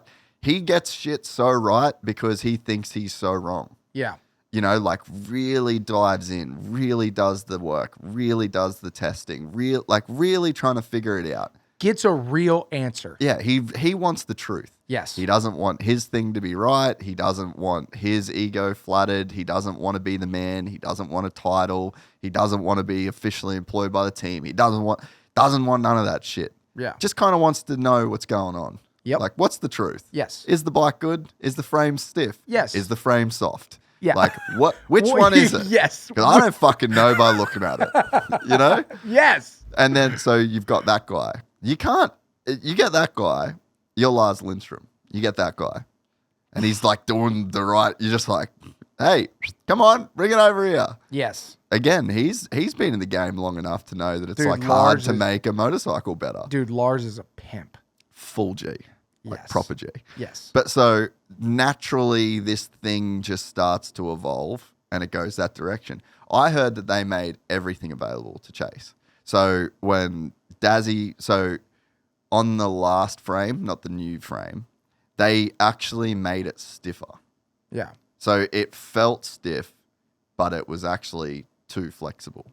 So Yeah. they gusseted up the frame in like a bunch of different places because it was just it was like rubber bandy. Yeah. And which is what they did this year too. Because I guess the rule is that you can add, but you can't take. Yes.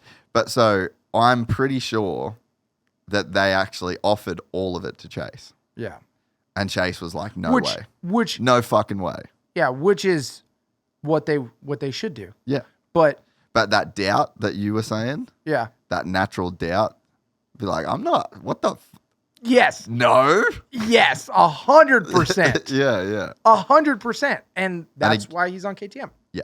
Well, yes, which is another thing. I wasn't actually going to ask you. But Ask me.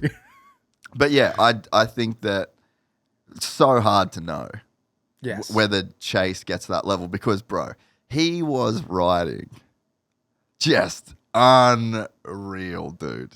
Like, fucking beast. Yes. The last 5, 6, 7 races this year, just putting on clinic after clinic. And you know, Like with ease. bro, there's a zone you can get a KTM in, like that hurling zone, Yes. where you just smash the fuck out of everything. Yes. Just brutalize the track, beat it to death, and have a smile on your face while you do it.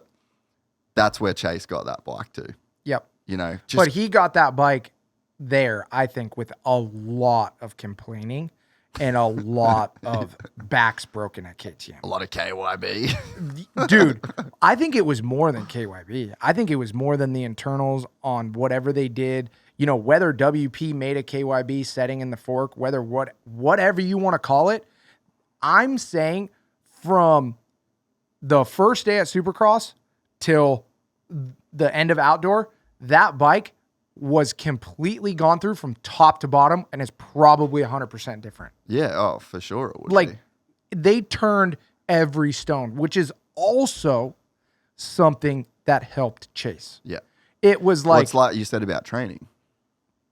there you go. Yeah. You go mentally, I know we did what it took, and now I have no doubt. Yeah. But here's my other thing. I did say Jett would win the championship. But here's the reason. Here's the main reason why I say Jett would win the championship. If you put Chase and Jett was still there, and you could put Chase in first place on the start at every round, I think Chase still wins the championship with Jett there. But that's the main issue for Chase.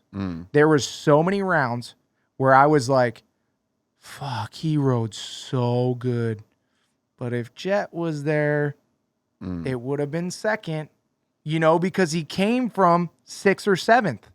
Yeah. Jett is starting out front almost every moto, every moto. And then he gets the clean air. Then he has time to ride like he's supposed to and kind of conserve some energy. So at the end, by the time he's worked all so hard to get there, too late. Yeah. Not going to happen. Yeah. When you have a guy like Chase and a guy like Jett that are on such a high mountain, you can't give yourself a disadvantage. No. If you stick Chase in the front of every moto and then you put Jett in there in the season, I think Chase wins the championship. But if you put the exact starts that Chase got throughout the end of the championship, I think Jett still wins. Yeah. But now we're riding Supercross and we're in reality again, and Jett got hurt. Yeah. And now, guess what? I mean, I don't know how this is going to, what do you want to call it? What do you call it when you say a statement and it, You don't know how it's going to play out. Yes, I don't know how it's going to play out, but Chase wins the championship in SMX. Yeah, okay. It's the way it goes. Jett's going to come back. We're going to realize that he is badass, but he's also human, and he needs to get back on his bike, and he needs to put in the motos, and Chase is finally going to win the SMX championship. Yeah. And that's all because he lost compound interest. Yeah. And I think he'll lose just enough where it'll be a battle, but Chase is going to edge him out. Yeah. That bit's ending up on SX CUM too, by the way. Boom. The edge him out bit. Oh, really? Oh, yeah, it is. It for sure is. It for sure is. I've said a few things. And they have a monster cum too now? No. So I'm on that as well. So I'm double cummed up. So yeah, that'll end up on there as well. Shout out to SMX, to SX CUM. Yep, there you go. That guy's fucking amazing. Bro, I swear to God, James Stewart is just like teeing it up just every weekend, just being like, it's a fucking meme to him that he gets on SX It's CUM. easy though. It's every easy. sport. Yes, and he does a really good job. He does do a really good job. It's so funny because you don't think of it, and then you watch it, for about like 3 or 4 times, and then by the 4th time you're rolling, dude. Yeah, dude. Rolling.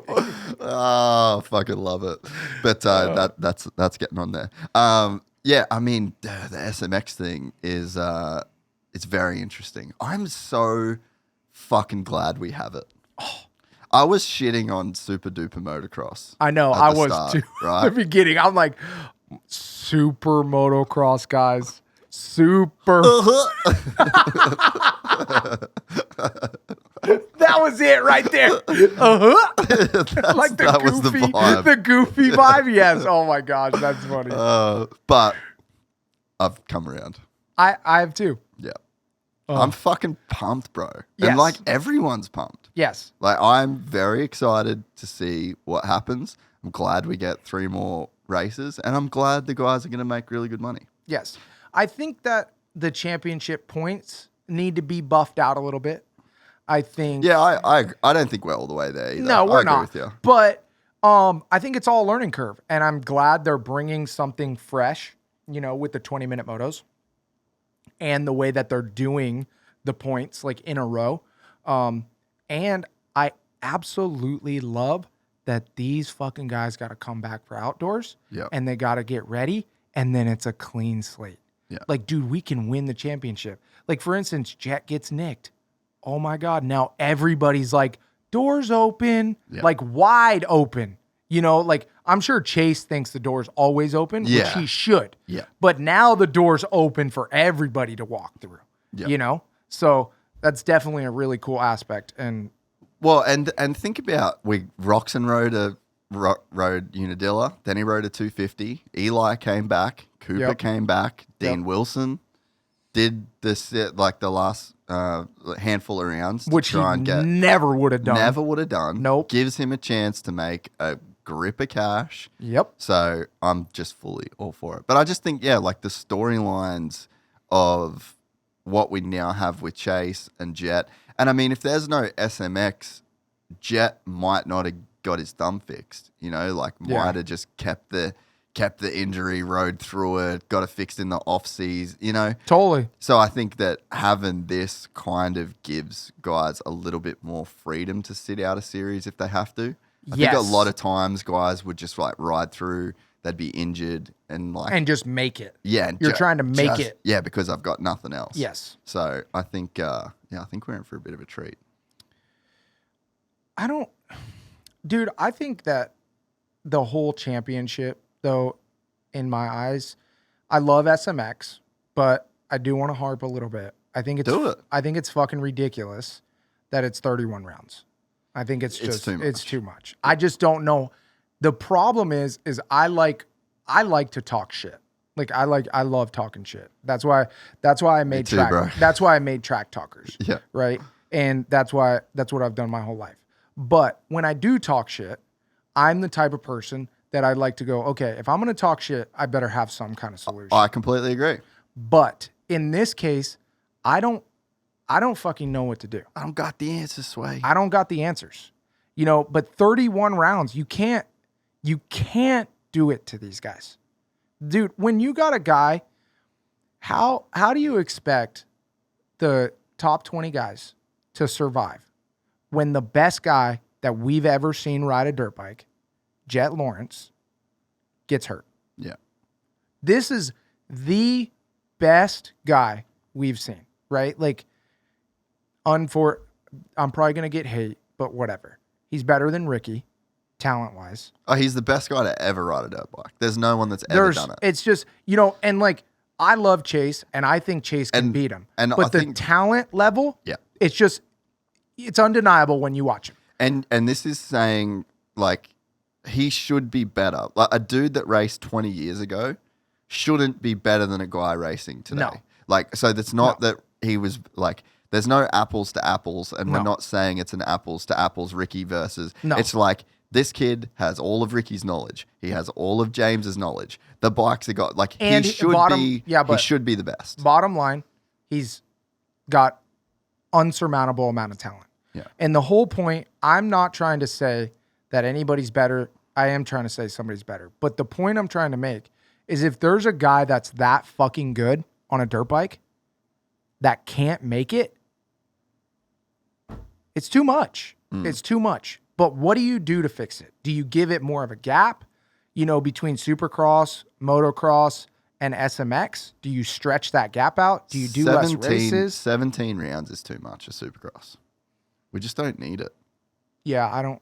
It's just hard because then you go 5 and 5, or, you know, do you do only 250s, 5 and 5, and you go 10 Supercross, 10 outdoor, and 3 SMX? I feel like keep the outdoors. Maybe you could go to 9, but you know what's funny? Like the more I've been doing this, and the more detailed conversations you have on camera, the more detailed conversations you have to have off camera. Yes. So I've really learned a lot in this process. Absolutely. And, you know, like even the whole like Glen Helen Parlor thing. Yep. Okay, so if Glen Helen comes back, what happens to Parlor? Yeah. Parlor pays a lot of money. There's a promoter that does an amazing job. So, you know what I mean? Yeah, but it's back to dirt bikes again. There's a yin to the yang. Yeah. You fix one thing, you fuck another thing up. Exactly. You know, so it's like, it's a very complicated, because there's so many people that are in this whole thing together. Like when Davey Coombs says it's like this big carousel with like the horses going up and down, and like, it really is that complicated. Yeah. You know, and I personally think that Feld is probably the only ones that has the power to like give up a couple of dates. But I wonder, let's say we can't give up the dates, because again, Feld, huge company. They got Monster Jam, they got Disney on Ice, they're renting these stadiums all year. Like something has to be in the stadium. Yep. Something has to be profitable in that stadium. You know, Yep. like there is a lot going on. Yeah. But I wonder if you can do a Supercross where the 450s don't race, and it's like you know you've got your east-west, where you know maybe it's like the full 250, where it's like full gate 250. That's the big show for the night.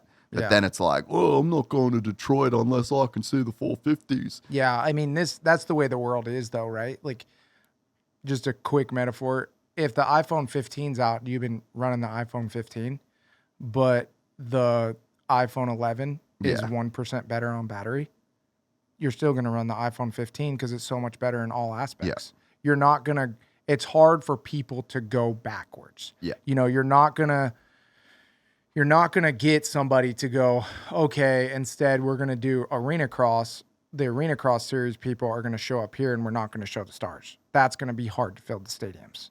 You know, so it's, to me, that would mean you'd have to market it differently.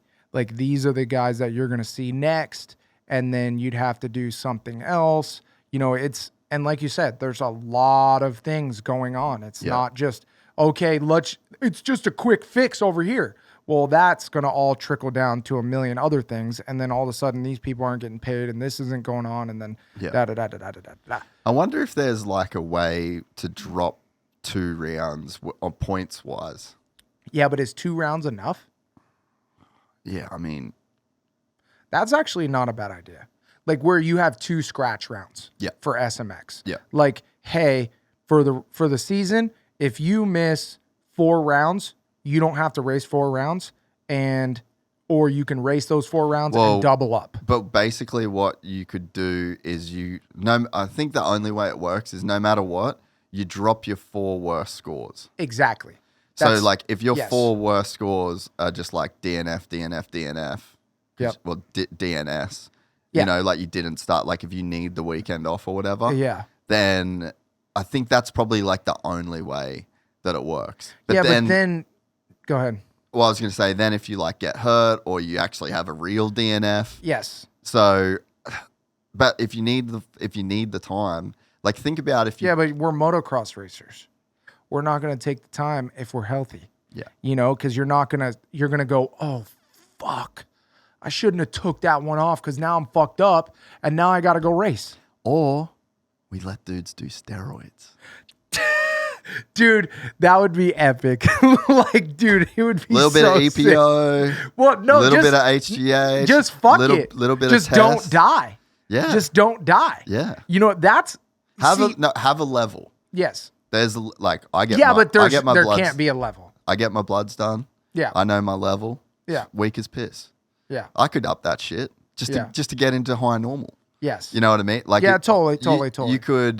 You could theoretically, I mean, it'd be like hard to police it, but you could just have a level. Yeah. Where it's like it's you just can get hard to though this. because with Supercross, it's not like football. Like, I've always wanted football players to be able to just go gung ho, which I think they are. Yeah, they are, but not fully. Yeah. You know what I mean? They're not on trend. Yeah. But they're pretty in it. You know, but like with a Supercross racer, the only thing that's going to help is like what Lance was doing, right? EPO, yeah. Yes, where like you're blood doping. But no, if you're on like TRT, like testosterone, yes, bro, you're getting up every day, fresh as fuck. Yeah. So those 60 laps you're doing, your body's just forgot they did them yesterday. That's and then wild. you're going again. That's wild. And then get up the next day and your body forgot that you just done 120 laps this week. Dude, I wish I would have done that. That's what they need. It really works that good. Yeah, apparently. Dude, I know this from jiu-jitsu. Gnarly. Or see, because that would help. In jiu-jitsu. I mean, it's not going to happen, but that would help with what's going on with the 31 rounds. If fucking Jett was able to just like put a little bit of BPC 157 just straight into his thumb. Yeah, hey, I don't know the recipe for meth. You know, a little bit of this, a little bit of that. You mix it up. I'm just saying. Bro, every fucking amateur dude that's like crashed, that's like, how many dudes have you seen at the track with like a hole in their cast? Yes. You know what that hole's for? Yep. A needle. Yes. Yeah, I mean, I had a friend, all right? I got a friend in Australia. Yep. Who was drunk as fuck, did a burnout on his 450. Yeah. The thing like looped out, did it against his shed. Yep. He gashed his foot like crazy bad. Bad. And he was injecting BPC 157 into it. And he's like, dude, you almost watch the cut heal. Like when you were a kid, you know what I mean? Like when you were a kid, you're Just like you closes up. Yeah, and it's you just- wake up and the next day, like your shit's all healed up. You're like, Yeah. what in the fuck? Yeah. So, I mean, that'd help. It would, but realistic. But do we want that? Do we really want it? No, we don't. Probably not. You want to know why we don't want that? Because Supercross racers don't make enough money for everybody has a doctor to where they could monitor that shit enough to where it could safely be done. Yeah. You know, we don't make enough money to be able to have somebody on staff 24/7 to Well, be like able to do 6 that. people do. You know what I mean? Yes. Yeah. Not everybody. Yeah. So then you got 6 people that are like way, way up. Oh, homie's never hurt. He's super focused. He's alert. He's lapped the crowd 4 or 5 times. Fucking Jett's on fire. I wonder why. yeah. What is happening? What is going What's gotten into this Jett Lawrence fellow? All of a sudden, Adam Entignap was 40th last week, and he's top 3. In 3 weeks, this guy's training program must be unreal. Yeah. Oh, Let's go. we are off a tangent. There's no way that's fucking happening. No, never. But yeah, so like the 31 races, I think, if you can have guys, let's say they drop 2 rounds. I mean, You have to make it mandatory. that You they got to have make it to. mandatory. Yeah. Like you have to go, Supercross is 10 races, and outdoors is 10, and then we have a 3-race playoff championship. You know? Yeah, but the reason why they got 31 is basically so Peacock or NBC gave them like $7 or $8 million dollars. Yep. And the condition, so one of the reasons why Supercross was never attractive to TV networks is that it was only on for 5 months. And then you're blank. And then the sport doesn't exist, right? Yep. So then you have motocross, but it's a different sport. It's not the same people. You're not working with the same crews. It's just, it's for all intents and purposes, it's a completely different sport, right? Yeah. And so now you've got 4 months in the middle of the season for one sport, 5 months at the start of the year for another sport, and then nothing. No playoffs, no nothing. They just give it'd be like no playoffs and no Super Bowl.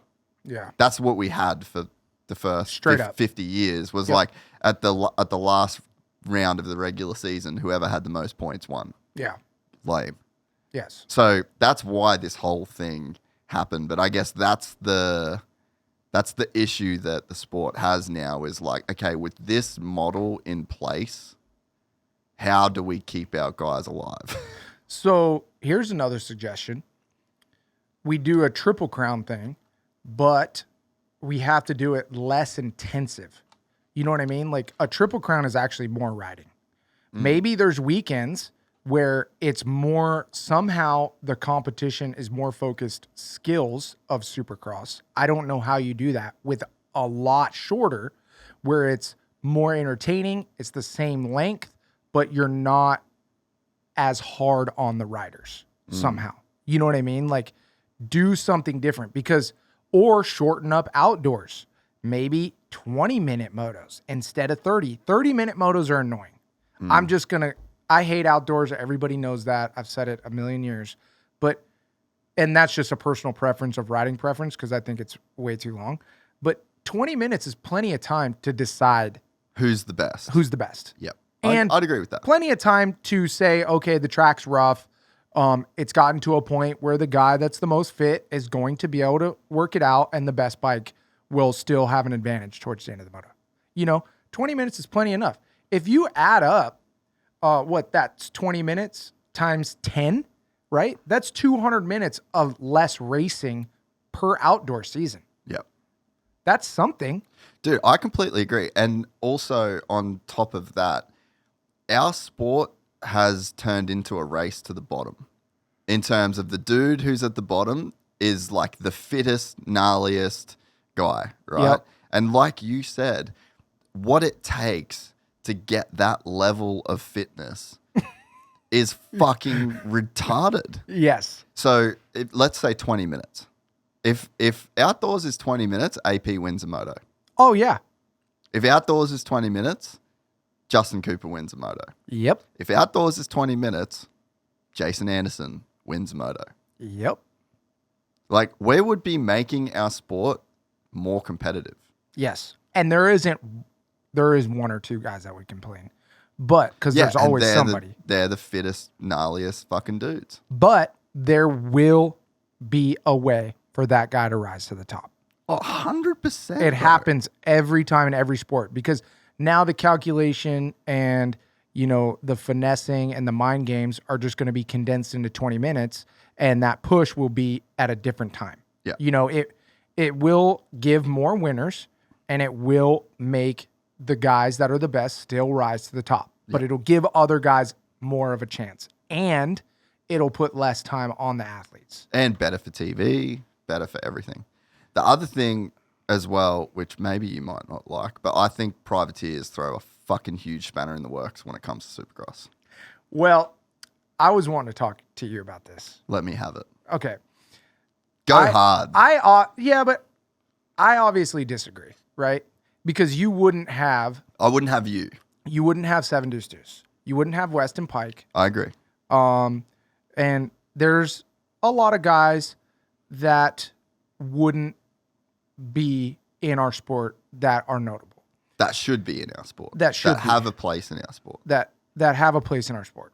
But the big thing, the reason why I back the privateers so much is because it's, and I know this is a little cliche, but it's the American dream, dude. It's the guy that has nothing, that has a slight 1% chance of being something, right?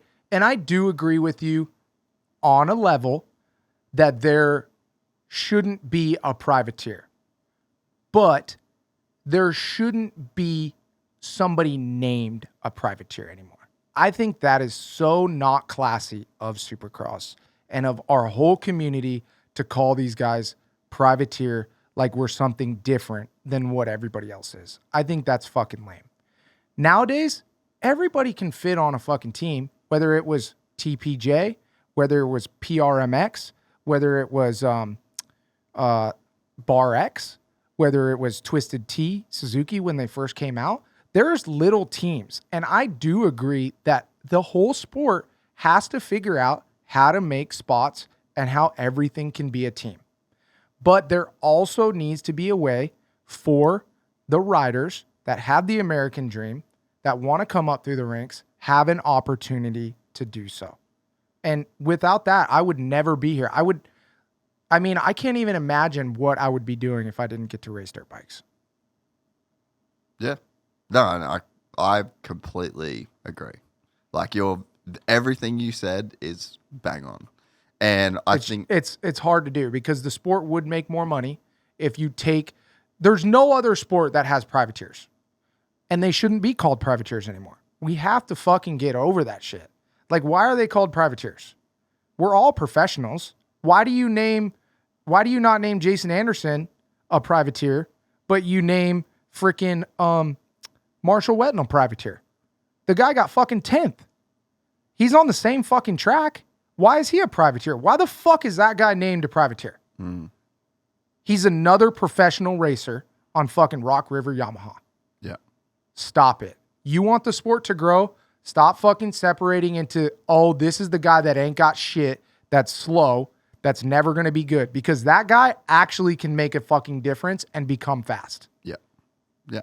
I'd agree with that. But the problem is, this is the problem. It's 1%.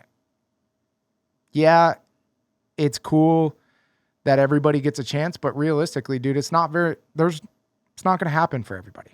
Yeah. And that's the depressing and sad part. Well, and I think that's the part where we're stuck. Yes. And so, like, I think, and I've said it, it was funny watching, like, how misconstrued my statements, like my actual statements were around I watched it. But it's like privateers, 100% motocross, 40 gates, let's fucking go. Yep. Like that sport can't work without privateers. Yes. And it's like, then they should be there. There's so many, like, Harry Coulis, Marshall Welton. Like, there's so many guys, Freddie Noren, Yep. that are like unbelievable riders. We need them. Ty Masterpool. Like, you need those guys there to make that sport, right? Yep. I just think Supercross is a different animal. It is. And it's a completely different sport. And I think that, you know, I would way rather see like a series with, okay, this is what fucking blows my mind. How does everybody celebrate the pulp race? Best thing since sliced bread. Yeah. Who's in that? I mean, only privateers. Yes. Right? 100%. Let's do that every fucking weekend. Yeah. I mean, we can't. Steve ain't raising up that kind of money, though. No, I know. But so that should be a thing. That should come from Feld. That should be them. That's not going to work either. And this is why. But you don't think that a series for those, like a feeder, like a cup series, or like a Xfinity series, not a cup series? I mean, here's the problem is, okay, they tried it in MXGP. They're doing it, right? You have to be on a team to be in the races. Over eventual years, shit's going to go downhill. And the gate's going to get smaller and smaller and smaller. Yeah, but they're starting with 40. Yes. Yes. We've only got 20. But you're starting with 40 in Supercross as well, unless you're at a Triple Crown, right? How do you mean? Well, because because it's of 20 that. and 20, Yeah, right? So you're only looking at 10 gates, and that means you'd have to do a heat race that was all the fast guys, which it wouldn't work. So we'd have to change the format. Which is fine. I'm fine with that. Which we could do. You know, I'm okay with change. But if you keep it the way it is, right, and you go 20 and 20, you're also not allowing the underdog story. You're not allowing the American dream to happen. You're allowing the fast guys to race the fast guys, and then, okay, yeah, the fourth place guy won tonight. Super fucking sick. But you have the guys like Weston Pike, and this is the whole problem. It's 1%. We get back to it. Fucking one Weston Pike. There's one fucking Adam Entignap. It doesn't happen often, but the opportunity being there and the working class that comes to Supercross, the fan base that they have that goes out and buys a dirt bike, that's why the privateer gets so far in this sport, is because that's who the fan base is. It's not just rich upper echelon F1 people that come in Gucci and Prada and fucking all the pimp ass shit that want to be super classy and they want to feel like they're the most classy thing. Feld is making money off the middle class and the working class hero that goes out to the freaking desert and go rides their dirt bike, and they have fun and they want to be like Deegan. They want to be like Adam Entignap. They want to be like Kyle Chisholm. And that's who supports them and wants to see that. Fuck, dude. I was that guy and that guy made it. Yeah. I'm going to fucking support that guy because he literally, Adam Entignap grew up digging fence post holes with his mom and dad. Yeah. And he fucking rode in the desert. Did you hear him on Gypsy and Pulp? He was fucking digging fence post holes. And now he's racing Supercross and he's getting better, bro. Yeah. Let's fucking go check him out. Yeah. You know what I mean? Yeah. And that's what really fills the stadium. Like, yeah, tuning in, you're going to get more working class people because it's cheaper. But at the same time, you get all the rest of those people in the stadiums to fill those tickets when you're supporting that working class guy that they're coming to see. You know, obviously the kid looks up. It's almost like, dude, the adults look up to the more privateer guys, and the kids look up to Jett. Yeah. Because they're like, all they see is number one, and the middle class and the middle-aged guys that watch Supercross, they see themselves. Yeah. And they see the missed opportunity that they didn't get, that guy's getting, and he's taking advantage of it. And they're seeing that, and it's part of their dream that they're living that too. Yeah. And that's what I tried to do with all my fans. And I think that's why I grew my fan base so well too, is because every single fucking person that came by, I made sure I gave them a minute. Yeah. Because I knew that I could have changed that kid's life, or they could have been like me, and they needed that. Yeah. And that's what I needed when I was a kid. Jeremy McGrath made me become a professional Supercross racer. If it wasn't for Jeremy, I don't know if I'd even be sitting here. You know, and if I don't take the time for those people and those working class people that can see my story and believe, you might not get the next Adam Enticknap or Weston Pike. If you take them out and you see, oh, it's only the fucking stars that are groomed from Little and our factory Cowie that can do it, then that kid might just give up. And I don't know. I'm a sucker for a good story. No, I get it. No, and I think they're all valid points for sure. But the thing that I wrestle with, and this is like the whole where my point come from, is we can so easily pick apart all of these issues and things that we could do better. That would, like, the 31 races and like if we're stuck. So this is where I'm coming from now. All right, so we're stuck with 31 races. We've thrown some shit at the wall. We've figured out that we can't really get away from that. Yep. All right, so then how do we get our guys through 31 races? And it's like, all right, especially for Supercross. Yes. I go, righto. I know for a fact that the boys get there at 7:30, 8 a.m. and leave at 1 a.m. Yep. That's too much. It's too much. That's way too much for these guys that then they all fly commercial. They all have to get connecting flights. Then they got to get back on what we're doing is we're taking a thing that should take them 5 hours and making it take 15. Yeah. And it's like, then you do that 31 times. You know, so it's like, what you're saying is like so true, and it's like the most feel good. Like, you're right. Yeah. What you're saying is right, but it's like, then in my head, I'm like, okay, let's do a cost price analysis here. Like, what does that actually cost us on the flip side? Yep. And then is there a way to, like, what the feeling and the essence of what you're saying? Is there a way to capture that and put it somewhere where you can have both things true at the same time? Because right now... Yeah, but sometimes you just can't. Yeah, and maybe you can't, you know.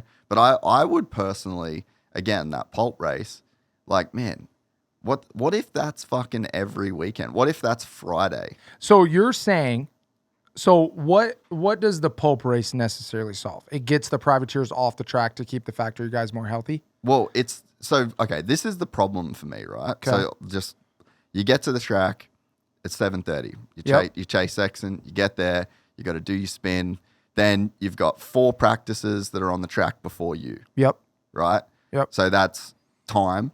Yep. That's an hour plus, right? Yep. Then the track's X amount beat up. Yep. And then you go from there, then you go back, and then you got to wait again, and then you do the whole warm-up routine again, and you do the whole thing again, and then you've got 4 practices that are gone out, and the track's beat up, and then you do your practice again, then you go back, and then you do your autographs, and then you do that, then you sit and you wait, and you wait, and you wait, and you wait, and you wait, and then you do the opening ceremonies, and then you go back, and you wait, and you wait, and you wait, then you do a heat race, and then you wait. So it's like, we all want more from the sport. Yeah.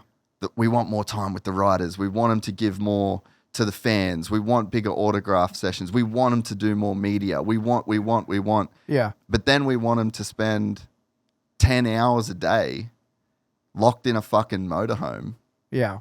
But at the same time, though, I'm sorry for cutting you off. No. But at the same time, though, so tell me, taking the privateers out or just a couple practices, right? What does that necessarily get you? So there's 2 things. You're buying time. Okay. Like a lot of time. How much though? Realistically. I mean, because this is where I'm coming from, because I obviously did it for a lot of years. First practice, by the time I get off the track, I get back to the motorhome, I grab a bite to eat, I look at the footage. The first practices, I'm back on the track. Like, I don't even have enough fucking time after that first practice to, like, do anything. Yeah. They make an allotted time, which is an hour and a half or 2 hours, to do just autographs. Yeah. So say we don't take away that time. I just had enough time to get back, look at footage to go, fuck, dude, we need to make some adjustments. This is what's going on, right? Okay, let's get back on the track. That's first 2 practices, right? From free practice to time practice. Then after that first time practice, we take a 2-hour break, which is autograph signing, right? Which is just enough time to get some food. I barely have enough time to grab food. Then I go out to the autograph signing with my rice and chicken and avocado, and I'll be kind of eating it under the table. I'll sign autographs for an hour. Yeah. Then we get back, right? Then back on the fucking track, right? So that's almost just enough break time for us riders. Yeah. Just to be able to go, these are the adjustments I need. This is what's going on. Let's make these adjustments. Let's get back on the track. It's a safe amount of time. You know, you could cut 2 or 3 minutes there, but fucking cut 2 or 3 minutes of the fan fest. You know, that's not that big a deal, right? That's just enough time. Then you get back on the track. Then I know for a fact, because I've obviously bunked with them, by the time you're done with practice, you're actually kind of smoked, right? Because you're so tight and you're fucking trying your absolute hardest from qualifying. We all come back and we usually take we eat dinner, then we take a 20 or 30 minute nap. Yeah. Then we get dressed and we go. And that time frame can't really change, right? Because you have opening ceremonies. You have to let the people who didn't want to watch practice go to opening ceremonies.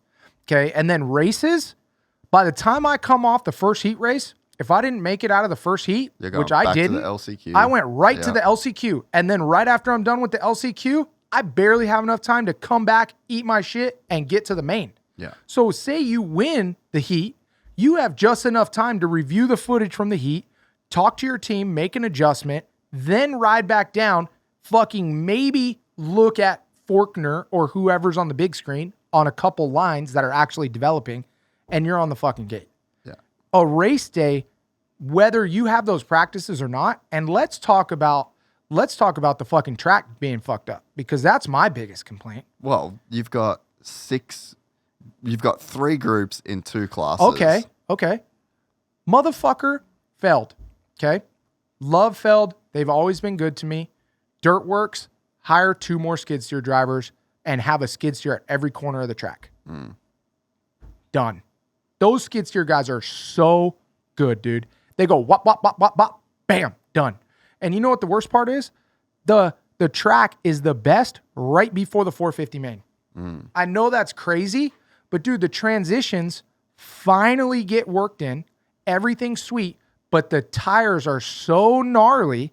By the end of the 450 main, it's destroyed. Yeah. But that has nothing to do with privateers, because that's the 20 best guys with the 20 best tires on the track. So now you're back to, okay, do we do the displacement? The 250s make the track just as roach. Yeah. So no matter what way you look at it, the real thing is, it's not about how many riders that you're having on the track or where you're putting these guys. It's really about, okay, if we need the track to be better and safer for the guys, we have to get more tractors, and you have to, Feld and Peacock, get a better TV schedule to be able to get those guys on the track and come off. Because with live TV, there's been multiple times where Feld and Dirtworks, they can't get on the track because something happened, somebody got hurt, they don't have the time to fix it, and then all of a sudden, you know, it's back to the same thing. Yeah. You have this complaint, but you don't know what's going on the yin yang, you know? So we can yell at Feld and Dirtworks, but I don't know why they don't have more skid steers, to be honest. But they have stuff to oblige by too. Because if they want SMX, then they have to get this show and make sure it runs smooth so we can all make more money. So it's all this big balancing act. Yeah. So I don't know if the privateers are necessarily the reason why. I don't think that it's like the whole reason. But no, it's definitely not. And I know where you're coming from. There's too many guys. Just time. It's time. And there needs to be a better, no matter what way you put it, this is what I'm going to agree with you with. And I'm cutting you off again. But hey, I do it to people all the time. There needs to be a better filtration system Yeah. on who gets to race. If you're not on any given weekend, if you're in free practice and you don't come within 4 seconds of the leader, you're out for the weekend. That's what it should be. Something like that. Like if you're a privateer and you want to race, freaking go for it. But if you're not, Just be fast. not only that, but just be fast enough. If you're not within 4 seconds of the leader on your time, off. Yeah. Because 4 seconds is about 55th. You know what I mean? If you can't come within 4 seconds, you don't need to be on the track that weekend. Completely agree. Yeah. And I just think when you've got, and like, why can't we do that Friday? We could, but then Like, can we you're do- wasting more guys' time. No, but you're wasting time of, so there should be pre-qualifiers, right? So let's say we go to this Friday format. So I agree with you, but I also don't in a way, because like what you're running 2 programs, right? Yep. So there's a factory riders Yep. on this schedule, and Yep. then there's privateers on your schedule. Yep. Right? And so you have Saturday, you have first practice, time practice, qualifying. Okay, maybe we just do 2. I don't know why you wouldn't do 2. Maybe we just do 2 practices. So let's say we're getting rid of C practice. Well, here's the other And we're problem. getting rid of Matt. B practice. This is the other problem too that you don't think about as well. Like, and it's hard to do it if you've never done it. Half the reason they run fucking C practice is to break the fucking track in and get the mud off. You know, really go look at the track. Yeah. The whole reason is like, okay, press day isn't press day. Throw that out the back. It's test track day. Okay. Yeah. Eli Tomac, myself, Chad Reed, whoever, we go up to the guys at Dirtworks. We go, yeah, this is working good. Yeah, this isn't working good. They're checking lap times on the track. They have a guy do a lap. They go, okay, this is a good amount for the TV. We're in there like swimwear. Nobody's doing any extra big quads. If we need to cut down a quad, we'll cut down a quad. That's what press day is really for. And we'll sell a few more tickets. Yeah. Right? Then the next day, they water the absolute dog water out of the track if it's not an enclosed stadium, so they can actually get some water into the dirt. Then we all clear the mud off. Then they prep some of the things that are gnarly, and then 2 practice sessions. Yeah. You know, so it's, you know, if you go into the first practice session with all that water on the track, like at Phoenix or at any of the open stadiums, dude, you might as well not even go out for first qualifying. Yeah. It's like, it's not even a track. That's why at Supercross, the second practice is like always 2 seconds faster. Yeah. Because by the time they've ridden the track in and then prepped it, you know, you really only got 1 qualifier. The same. I've raced, qualified first or second at a B practice, then not done the second practice and barely made the night show. Yeah. That's how off it is. Imagine that at a NASCAR race. Yeah. That's just what we're dealing with dirt. The elements. Yeah. You know, so they have it sequenced. There's reason to the rhyme. So it's, don't get me wrong, there's always room for change, but it has to be thought out. There's a lot of steps to it. Well, yeah, I think then you ditch B and C. So let's say we keep privateers, right? We keep the fast 40. Let's just go with your scenario first. Right. We ditch B and C. All right, so we ditch it. Yep. That's where I don't know, like, I think there's a world where a Friday, like that Friday press day, just becomes like you're either pre-qualified, Yeah. or you're not. Yeah. And that can be anyone. Yep. You can be a Joe Blow that comes in, there's a pre-qualifier, and if you're not pre-qualified, you have to do the Friday practice. Yep. And maybe there's there's the press day that gets the track worked in. Yeah, and but then then there's 2. Here we go. You destroy the fucking track on Friday. I don't think it'd get destroyed. Dude. You should fucking see it after the All-Stars ride it. Yeah, fair. Dude, it gets destroyed. So now okay, so here we go. Let's just throw a little quick scenario at you. What if it fucking rains on Friday? Yeah, but what if it rains on Friday any day? So Well, I guess they can't cover the track. So, all right, let's fuck privateers off. You got the top dudes. Yep. And I think that there's a world, there should be a place, and again, Steve's privateer race. Yep. Everyone loves it. Love it. Fuck ton of views, had the right guys in it, had prize money. Yep. And it looks good. They're fast. Yeah. The privateer guy right now, like if you stand at a national and you see like Iron Man, like I think they had like Coolest on the TV for a while. Yep. Ripping. Yeah. Ripping. Ripping. So you get him with guys that are his speed around him, and if that's the race, ripping. Yes. That's like this Xfinity series. Ripping. Yep. Like, are they as fast as the Cup cars? Like, no. Yeah. Still ripping, still great racing. So it's like, in my ultimate scenario, there's a world where there's a class for those guys. And then that's the American dream. You're the guy that goes and you get a chance, and it's all the things that you're saying, that happens in that series. And then you get to be the guy that gets pulled for that into this. Okay. And then this is the big dogs. Yep. This is where this is the top of the top. These are the guys getting paid the most money with the best machinery. There's no arguments around like, we can't do in-ear communication because what about the privateers? Then we'd have to have X amount of these transponders and X amount of this. That's my argument. Yep. Is that there's all of these steps we could take to modernize this sport. Yep. We need to have 31 races. How do we get the top guys through it?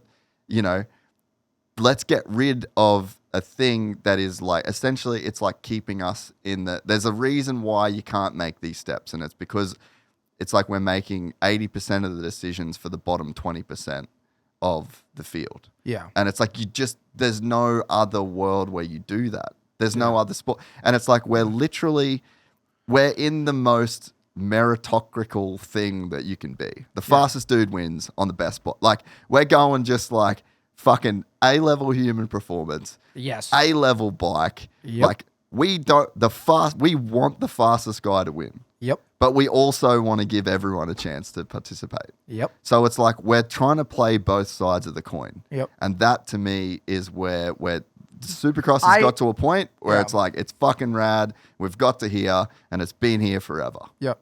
I guess I still don't understand how that's going to help the factory guys get through 31 rounds. So guys don't have to rock up till 10. Okay. First practice is at 11. Okay. It's 20 minutes. Okay. So you're getting a full 20. You're not going to moto that whole time. Yep. You're going to come in. You're going to look at lines. Like right now, all it is it's a Loretta's practice.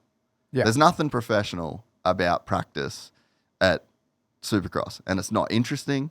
It's not really fun to watch. Yeah. Like, it's the same shit, right? Yeah. All right. MotoGP, on the other hand. Dude, I disagree though. You think? And this is every time, and that could be the way they stage it through Supercross, because every time that I went out on that track for qualifying, it was balls to the fucking walls for that. Oh lap. yeah, no, but it's the same as the main events. It's just like, you know what I mean? No, I don't. So like, there's nothing different about that. Like, so when you're racing, it's balls to the wall. Yeah, but it's only one lap. Like, I'm taking 2 off, 1 on, 2 off, 1 on. I'm checking my fucking thing. You know, I'm doing suspension changes, yada, yada, yada. And so are all those other guys. It's 1 lap on, 1 lap off. But, you know, that's up to them to create the drama, in my eyes, race day live of. Yeah, but when you've got 8 minutes, there's no drama. You know what I mean? Like, so that's So extend the time. But how? So that's what I'm trying to do. Yeah, but then so you extend the time. So let's say you got a 20-minute session for the 450s. Yeah, but you're only talking about, you take away A, B, and both practices, right? That's only 16 minutes. That's 32 minutes. Yeah. Twice. But it's that's not an hour. Yeah, but that's huge, bro. Yeah, and but then you've got the track work that you've got to get done, and let the things that are in between that, and then if they've got the fucking Stasic thing, and if they've got there's a way, that hour is huge.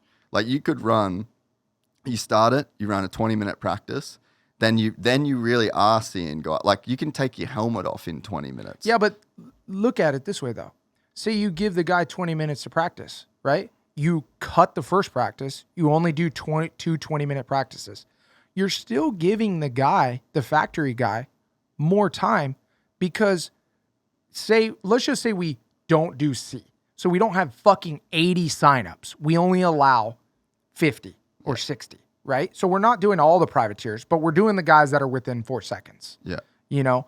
So now you're going 20 minutes, but those other practices are allowing those factory guys more time to rest. Yeah. Like, I needed more time to rest. I would have liked more time to rest in between the practices that we were doing because they were so fucking fast. Yeah. You know, so it's not, in my eyes, it's not about, okay, you know, give these guys more or less time because it's already quick. Yeah. It already feels quick. When you're at a Supercross and you're racing it, dude, when I fucking get on the track to when I'm fucking done with practice, I'm like, fuck, we're already done? Yeah. That's all I got? Yeah. Like, holy shit, that was quick. Well, that's what I'm saying. I'm saying that's actually, I think that's a problem. Yeah, but okay, so redo the allotted time, and that's a better way. It's not necessarily should we cut things out. It's the amount of time that we're getting for practice. Yeah, but then there's like a follow-on effect of like, so this is just how it should be in my opinion, right? Okay. So you got 20 minutes for 250s, filming that. You're getting, you know, guys are coming in, they're taking the helmets off. Like you'd really be able to actually follow some storylines, interview guys in between. Like Yep. you could make it cool, Yes. like way more cool than Yep. what it is, right? Yep. Then the 450s come on, bang. Then you've got, let's say it's an hour break, track gets beautiful. Like then there's no one else on it. Nothing's getting touched. You're not having any of the interruptions that you were talking about. An hour and a half, 2 hours, fan signing, everyone back in the stadium. Then you've got a 30-minute quali for each that's being broadcast. You could go to like the Q1, Q2, Q3 thing where you're dropping guys. You end up with the 5 fastest dudes Okay, on here the we track. go. Here's a solution. What if factory guys don't do free practices at all? And that right there is the qualifying for the privateers. So the top, you have seeded 450 guys Yeah. that are 30. Like top 20 or something Top like 30. that. Yeah. Top 30 seeded from And the then you weekend got before. 10 spots. Then you have 10 spots. I'd be fine and with those that. 10 spots get done in the morning. Yeah. If you qualify top 10, and that's going to allow those guys to get more time on the track to be better. Yeah. And because the problem is, right, is to sign up to be a privateer, it's just a fucking participation trophy. Yeah. Like how many, to call it what it is, like how many dudes, there was one guy, there's a couple guys that posted about me and like were going on their little fucking Rants about me. And I've never heard of them. Yep. Totally. Get paid by this sport to comment on this sport. Never heard of them. Yep. So like obviously not the backbone. Yes. That's a nasty comment. I'm sorry. It I is. take It's it a back. little fucked up. It's a little fucked up. True. It is what it is. It is. We're just going to leave it there. I'm joking, but not. You're not. It's let's put it this way. Let's call it what it is. You don't know who they are. They're contributing to the sport, but you're saying what you want to say. So anyway, look them up. Last qualifying time, 14 seconds off RJ Hampshire. And I'm like, all right, brother. Yeah. You're kind of my guy in this. Like you're kind of my poster boy that I'm sort of going after. Yeah. Because I don't think 14 seconds is too much. way too much, bro. Yeah. So it's like, okay, what are you doing here? Yeah. Because this to me is about just you wanting to race Supercross. Yeah. Should everybody be allowed to race Supercross? No. No, it's not for everybody. Hey, I would love to feel what it feels like to line up at Anaheim Stadium Yes. behind the gate for the 450 main event. Fuck, a 450 heat, fuck practice. Yeah. C practice. Yeah. I would love that. Yep. Not going to do it. Not in my cards. Shouldn't be for me. Not everyone should be allowed. Yes. And again, we've got this thing that is the ultimate meritocracy of the best man should win. And then on the very same thing, we want to say, this is for everyone, man. Yeah. And it's like, it's not. This isn't for everyone. Not everyone can drive a Formula One car. Not everyone can ride a MotoGP bike. And you can work your way up. You know, like you can start at the amateurs. You can do what you did in Race Arena Cross. Like you can make it. Yes. But you shouldn't just be allowed to drive your fucking van here No. and roll your bike out and be 14 seconds a lap off RJ Hampshire. Yeah. That's not good for anybody. No. And that's why, that's why I said, if you're not within, let's even push it. Let's say 5 seconds on a Supercross track. So that's got to be 10 seconds on an outdoor, you know? So if you're not within 5 seconds, unfortunately, you shouldn't be on the track. Yeah. It's hazardous to even the guys in the B practice. Yeah. You know, I've had guys where, you know, with all due respect, they're rolling the triples. Yeah. You know, and that's you're not ready. And the system's broken if you can even get to that point. You know what I mean? Totally. That's like being a photographer and like following Metallica around But and not having a credential, and then everyone be like, "The fuck? That camera doesn't even work." At the same time, though, you know, there is performance anxiety. I've seen a lot of guys that go and they're fast as fuck, and they get to the races, and I'm like, what? Yeah. But if you're not within 5 seconds, Get off the track. not off the track, but you should be in the morning qualifier where if you can't get inside that top 10, then you don't get to participate in the night show qualifying. Yeah. And the thing is, right? Or you could even do that. You could even go, okay, 30 are seated. We're going to take 20 from the fucking morning show. That way the last 10 are decided. Yeah. You know, or 15. And make those guys get there and do all that shit before In the morning. any factory dude gets there. They do it in the morning. They fucking brush the track off. You know, you got to get up at fucking 7, 8 o'clock in the morning. You got to be at the track. You do your fucking practices. It gives them enough time to get the track ready in the afternoon. You do 2 qualifiers, 2 quickies, and you fucking, if you're not top 10, you don't get to participate in time qualifying, and you don't get to participate in the main event. Yeah. Because you can't just go, okay, we're only going to do factory guys. That's just, our sport isn't there yet. Maybe one day when the money's there to where we can house, Kawasaki can go, okay, we want 5 guys. We're going to get a developing guy. This guy we're going to give a chance. To me, that is just the way the sport has to go. It has to, but the money isn't there yet. The money is for sure there. You're telling me that Kawasaki can't pay 40 grand a year? Who would be, if you could give a Kawasaki factory development ride, who would you give it to? Yeah, but look this is the problem. It's not the bike. Fucking when I was on a Cowie and a Honda, dude, those guys would fucking shovel me parts. It's not the bike. It's okay, we have to get Adam Enticknap 100 tires. We have to get Adam Enticknap 8 motors. We have to get Adam Enticknap a mechanic. We have to get Adam Enticknap flights. We have to get him hotels. We have to get him support at the track. Yeah. We have to get room for his bike. We're going to need 2 rigs. We're going to have to pay his entry fees. We're going to have to, the list goes on and on. One rider isn't just 40 grand. Yeah. One rider is $500,000 at a Kawasaki level, minimum, right? At a factory Cowie level, that's $500,000 fucking investment. That's a great point. Per rider. Yeah. Right? If it was like, hey, we'll put you on Team Cowie, go get your fucking bike and we'll haul you, that's a different story. Yeah. Fucking absolutely no fucking problem.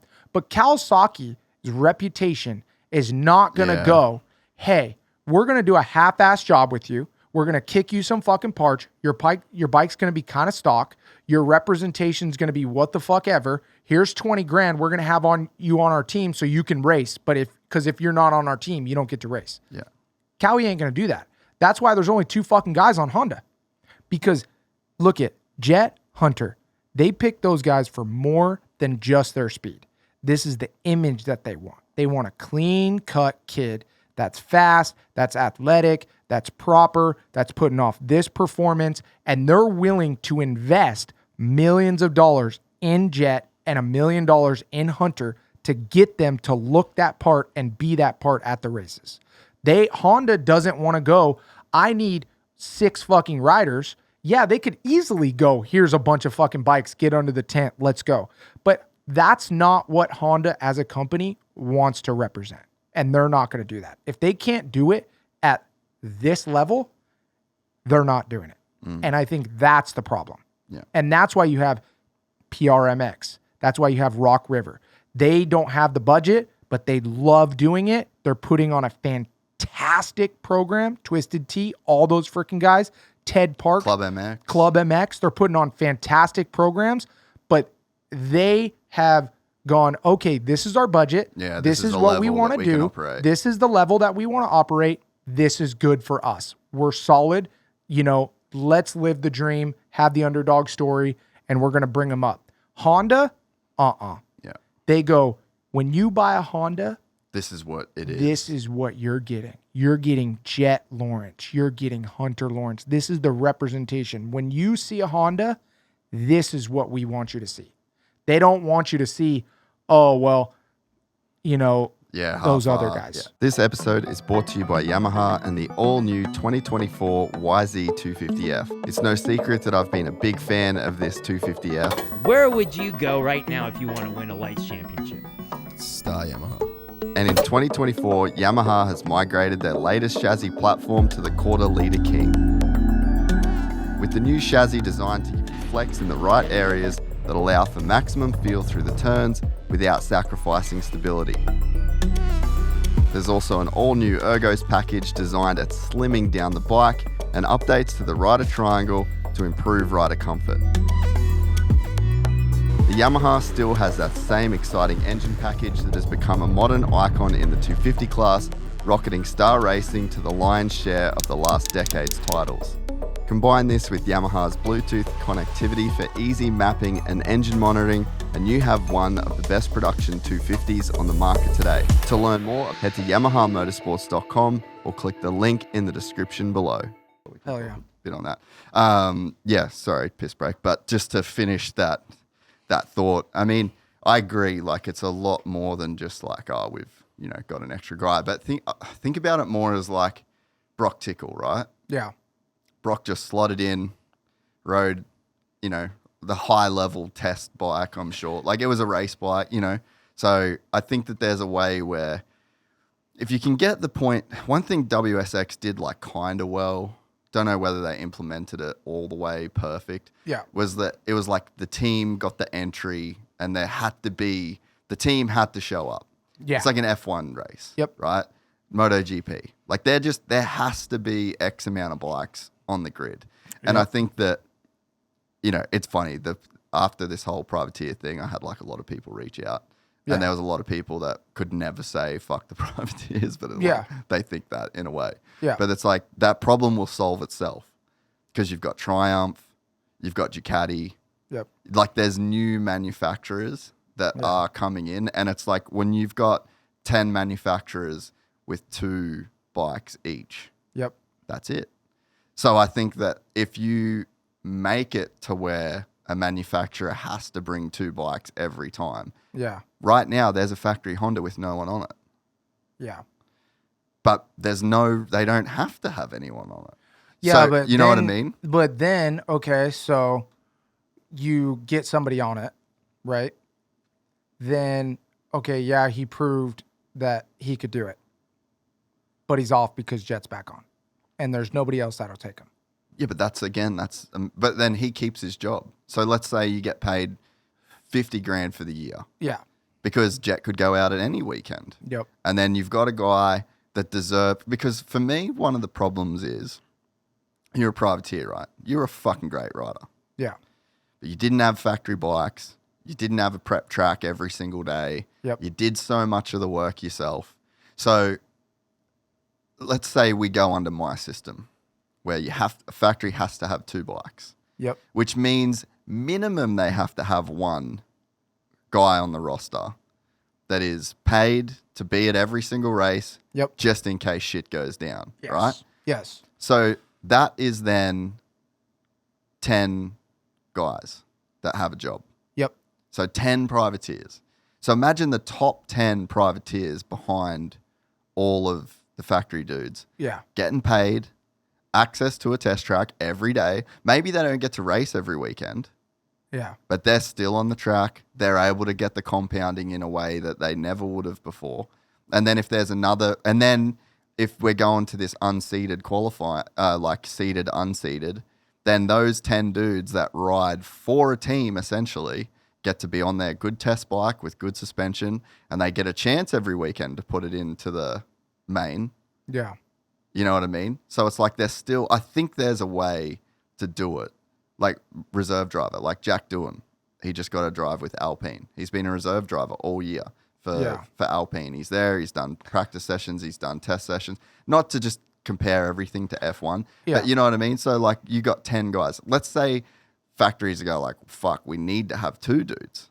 Yeah. So that's then 20 of the top best privateers. Yeah, but like, okay, here's something that has to be fixed in that situation, right? So if I didn't have my rap music, right, and I didn't have my race winnings, I wouldn't have been able to survive. Like, so say you pay a backup guy 50 grand. Okay.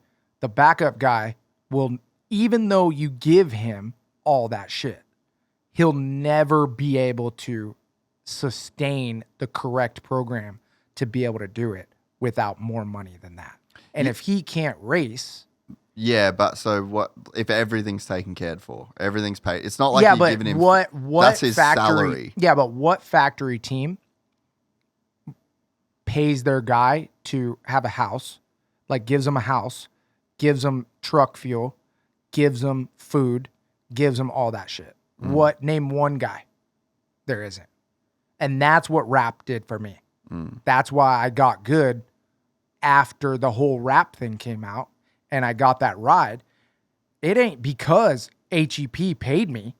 It's because I made enough money rapping that I got to take care of everything. So my home program and my food and my gas, I could just go wherever the fuck I needed to go every day.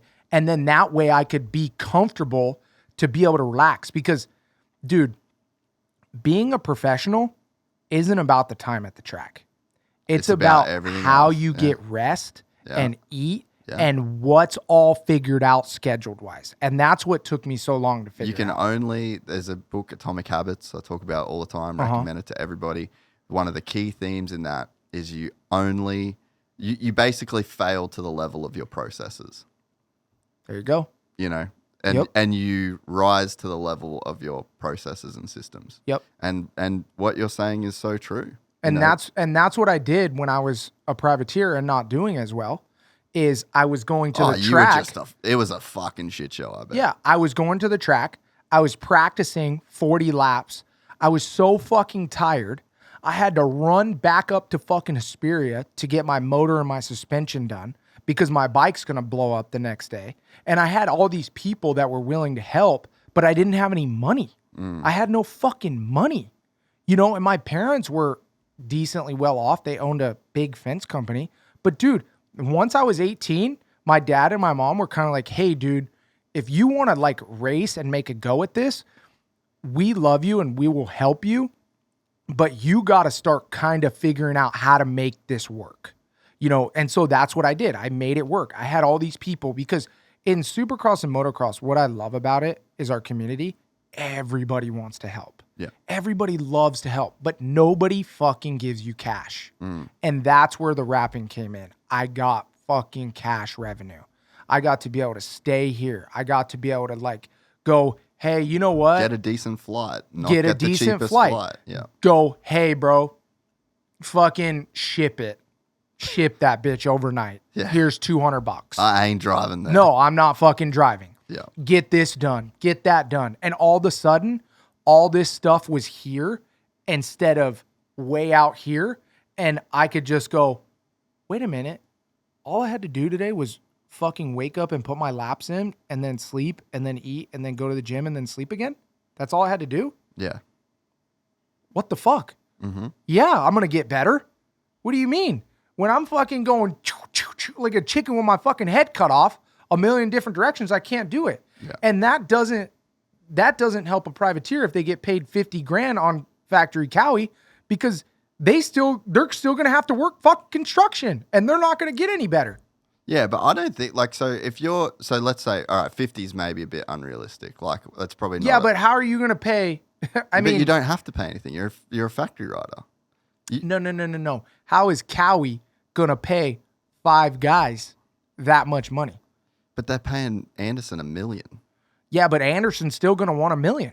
Yeah, but I don't think the money's that big of a problem. Like, so I think there's a world where Cowie can go, all right, we're paying, they already pay Brock Tickle. Like Brock Tickle's the great example of this, right? They're already paying him. He's already a test rider. He's working a 9 to 5 with Kawasaki.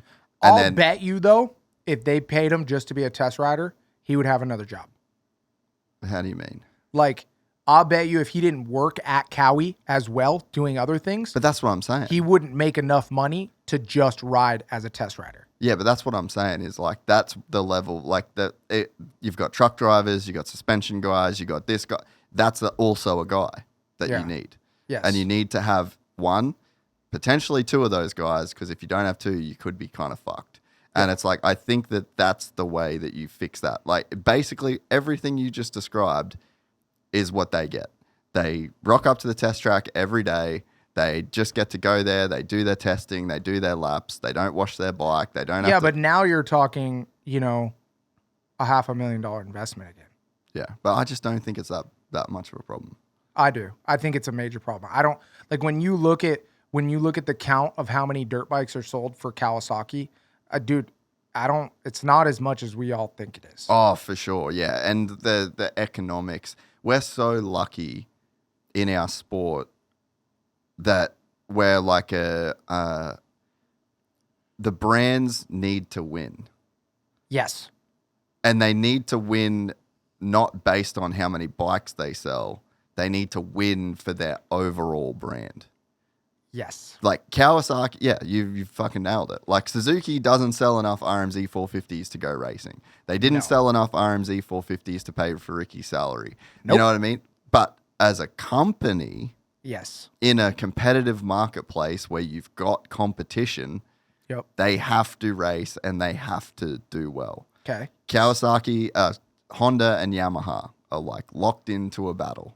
Yep. They have to do well. MotoGP right now, like you've got Honda that just fucking sucks. Yep. They're throwing millions of dollars to turn it around. Yep. Yamaha just paid Fabio Quartararo 14 million euros to stay on their bike to try and so we're so lucky that we're in this element where like the balance sheet doesn't exactly have to add up, Yes. And that's the hard part, is because that's why these teams, and this is just my theory, that's why these teams only have two guys, because they love going racing and it's making revenue, but it's really about what their brand is saying. Yeah. Right? Yeah. So now, going back to what I was talking about before, you put the fifth guy down there and he fucking gets last 3-4 nights in a row. All of a sudden, they're like, fuck, Jett's really good, and that bike might not be that good because homeboy sucks. Yeah. So now you just took your brand and you crinkled it and you're kind of throwing it in the trash because you don't have a guy. And I mean, look at how much a winning bike affects the fucking sales of dirt bikes.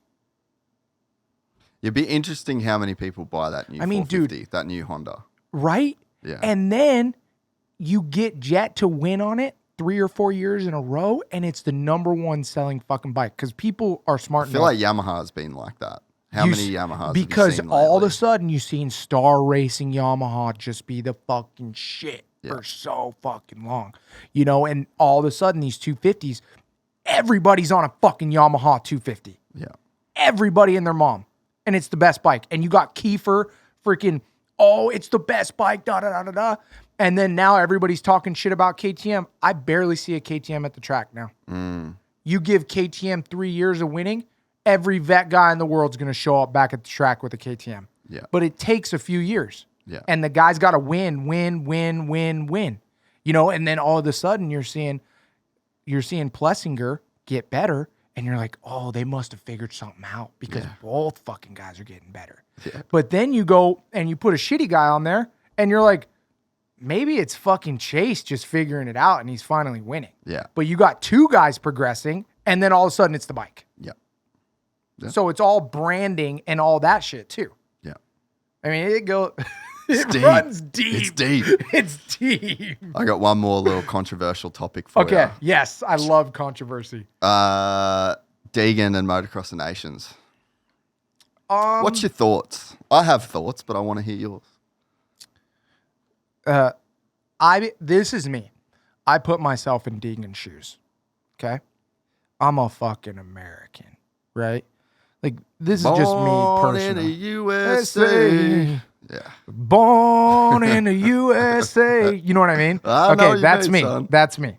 Okay, I'm full all out American. I'm 18 years old. I got a fucked up wrist. Something's going on with Star Yamaha because half the guys are going and only Max is going, right? Like Eli Tomac pulls out, then Deegan's not going. So something's going on over there. The writing's on the wall, whether they want to say something or not, right? But who's the owner, Bobby Hewitt? No, not Bobby Reagan. Yeah, Bobby Reagan. Something's going on. I got a theory. Yeah, okay, so you got the theory. Perfect. Okay, so Max is going because he won Matterly and he's probably doing something out of his own pocket, right? And Bobby Reagan's probably, who knows? I have no facts. But I'm Deegan. I'm 18 years old. My wrist is fucked up. I'm trying to win this champ. I got my Audi R8. I just won another $500,000. I got SMX, going to be another $500,000. I'm getting paid $0 for MX Nations. I love America, but I'm getting paid $0. Bobby Reagan's kind of on the ifs. And then I got Supercross coming up, and I don't know if my wrist is 100%. And I got to get this other screw taken out because I got 2 screws in my wrist. And I'm going like this. I love America, but I know a lot of people are going to talk shit on me, but they'll all forgive me next year when I go. Mm-hmm. You know what I mean? It's like, yeah, you guys are going to talk shit and you guys are going to fucking hate me, but I'm going to wave my American flag and I'm going to say my wrist is fucked up, which I probably could have got it done at a different time. But to give myself the most insurance to make money next year, I get it done right at MX Nations. Fuck it. People forgive me. I'll come back next year and win that bitch. Fuck it. That's my take on Deegan. Yeah. I honestly couldn't agree more. Like, Deegan wins 3 times in a row on a 450. He's one of the best to ever. Yeah. Like, you know what I mean? Like, the kid's 18. At the end of the day, yeah, he's going to be fine. I've put a lot of thought into this. I can tell. I can tell. What? Okay. This just hit me. I had a conversation with a friend. I can't name him. Okay. But we had this conversation and it was just mind-blowing. Full mind-blowing, yep. Right? Who was a rider that did Motocross of Nations, rode for one manufacturer and one energy drink brand, and the next year rode for another manufacturer and another energy drink brand that was attached to the team manager of Team USA? It couldn't have been Ryan Dungey, right? I have no idea. James Stewart, Ricky Carmichael. Was it Ricky? Chase Sexton. Really? That's kind of weird. So you think about... That is a little fishy. So you've got a guy. So you're telling me that if you're a team owner and you send your best 450 guy... You're going to tell me they didn't talk? You're going to tell me that a month... You're going to tell me that a month with Roger DaCosta, with your best fucking guy? Oh, that was probably not a good idea. You're telling me that that's a good idea? You're telling me that if you're Bobby Reagan, you want to hand over Haiden Deegan. Not a good call. And his Monster Energy helmet and his Star Racing Yamaha to Roger fucking DaCosta? After what happened with Chase Sexton? It is fishy. I ain't doing it. Hey, that's fishy. No one's saying that. And 2, you know what's really funny about it? No one is saying that. And you know what the other thing is, too? Brian Deegan likes money. Yeah. They all like money. Like, I was talking to Danger Boy the other day on the podcast. His motivation, I said, what's your motivation? He said, money. Mm. You're going to let him go with Roger D and throw a couple dollar signs in front of him? Roger likes to win. Yeah. Okay. Roger will throw the money at somebody who can win. If Roger thinks you can win, he will do whatever it takes. Yeah. And he's already been on KTM. Yeah. And I don't know if he would cut ties with Monster, but It's a valid fucking point. But think about Bobby Reagan making the decision. That's what I mean. You're just You're handing your yeah. homie over to the other guys. Your biggest asset. Yeah, I mean, and there's just no question about it. He's his biggest asset. Yeah. I ain't doing that. No. If I'm Bobby Reagan. No. Fuck with the kid. Fuck with the kid once. How funny would it be if next year Bobby Reagan was like the team manager at Team USA? You know who it should be? Who? Ricky fucking Carmichael. I don't think so. You know who it really should be? James Stewart. Nope. Lars Lindstrom. That's No, but there's too much like conflict. so you're too saying much a conflict of interest. Okay. So that's the problem with Roger. Yep. So you got this, like Chase Sexton rode for Team USA. Who else could it be? Bro, give it to Ricky and James together. Dude, but I don't think they know. Like they know the riding aspect, but I don't think they know the team logistics of what Team USA. Like, yeah, bring James and Ricky over for strategy. Hell yes. But I don't think that's Roger's whole role as that guy. Yeah. You know what I mean? It's not just team strategy. Yeah, but it's coming from the AMA, right? So like yeah. There's a whole it is weird. Like, and to like how many years it's been KTM guys, and like it's interesting. Yeah. Teams. And you, dude, the whole, like he was with Monster and he was with Honda and then he went to Red Bull and KTM. Yeah. And spent a month with Roger DaCosta. Yeah, I mean, and it's like there was something going on. All right, you're in a club. Dude, let's put it this way. I'm not letting my wife hang out with some European fucking pimp for a month straight. It ain't going to happen. This is how my life went with getting pussy. All right? Yes. I'm not the guy that would get pussy by being cool and looking cool in a club. All right? Yep. Okay. I got pussy when I got put in a room and we had to have a conversation. You know Hell what I mean? Yes. I'm doing my best work got the deeper, when I'm you know what I mean? embedded in that shit. You know what I mean? I had to be like in the place, in the room. There had to be a conversation. I had to use a... Chase, we don't got the best bike, bro, but we can make it work. That's what I'm saying. We're going to make it. We'll do You just get to feel the vibe. Whatever you want. Well, how did they treat you over there? Hey, WP, KYB, show up. What do you want, Yeah, dude? potato. I'll do anything for you. And then he just ups and leaves. Yeah. We're KTM. And you know what? Probably happened with Ricky and Roger too. That was probably with the Suzuki deal. There was probably a time where Ricky went over there and he got to spend a bit of time with Roger. Well, because he was Honda and then he was Suzuki. That's what I'm saying, bro.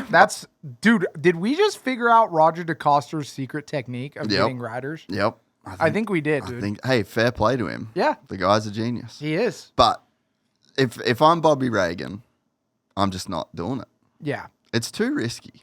It's so risky to give your best guy your hope. They can Star can keep Haiden for 10 years. Oh, yeah. You know what I mean? And they should. Yeah. And they probably will. Yep. So you're telling me that you're just going to let him go for a month to hang out with the other, like the gnarliest competition for team managers that you could, like Roger DaCosta's the GOAT in that world. And you're just going to let a young, impressionable kid go and be under his wing for the whole month and create that bond and that relationship. Fuck all that. Definitely pretty. It's when you put it that way, when you wrap it up in that package, it's definitely interesting to think about. Mm-hmm. So yeah, that's the call. So you're saying the whole like Bobby Reagan's got something going on. That's what he's got going on. There you go. And I don't know that I can blame the guy. Yeah. But if you put someone in that position that's like not tied to a team, that's not like... Yeah, Bobby's like, hey, Haiden, wait till it comes back to America, then we'll go. Yeah. But then, I mean, that's a problem. You know, like I think to me, if I don't have a dog in this fight, I'm obviously not American, but like Chance was screaming for it. Yeah. Jumping up and down, cried when he got told. That's the kid that you want to go. Without a doubt. You know what I mean? And you want AP too. That's a great story. AP, was it you that asked the question at the press conference, or was it somebody else? Can't remember. Where AP was like, dude, I just want redemption. Nah, it wasn't me. But that is, I want him to go more than Tomac. He's going to be the guy in the last moto that's like, I need 2 more spots and I'm going to do it for America. Yeah. You know what I mean? Yeah. And that's his mentality right now. And agreed. Chance Heim is going to do a fantastic job. And he wanted it, Yes. and it's like, and it's hard to go, like, he didn't even have a passport before this. Like, Chance.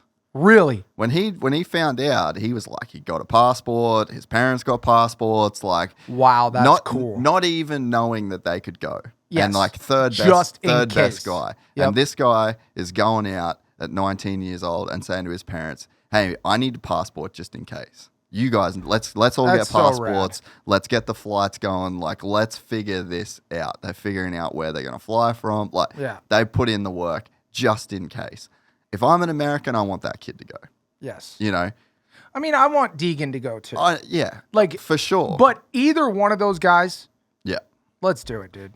But, so for him to put in that effort, and then if you're Deegan and you know that next year's at Ironman, and like that to me I'm like, yeah. I want you to go. I want you to want me. Yeah. You know what I'm saying? No, I want you to want me. 100%. I don't want you just to. In so many levels. Dude, Iron Man is just Netflix and chill. Yes. All right?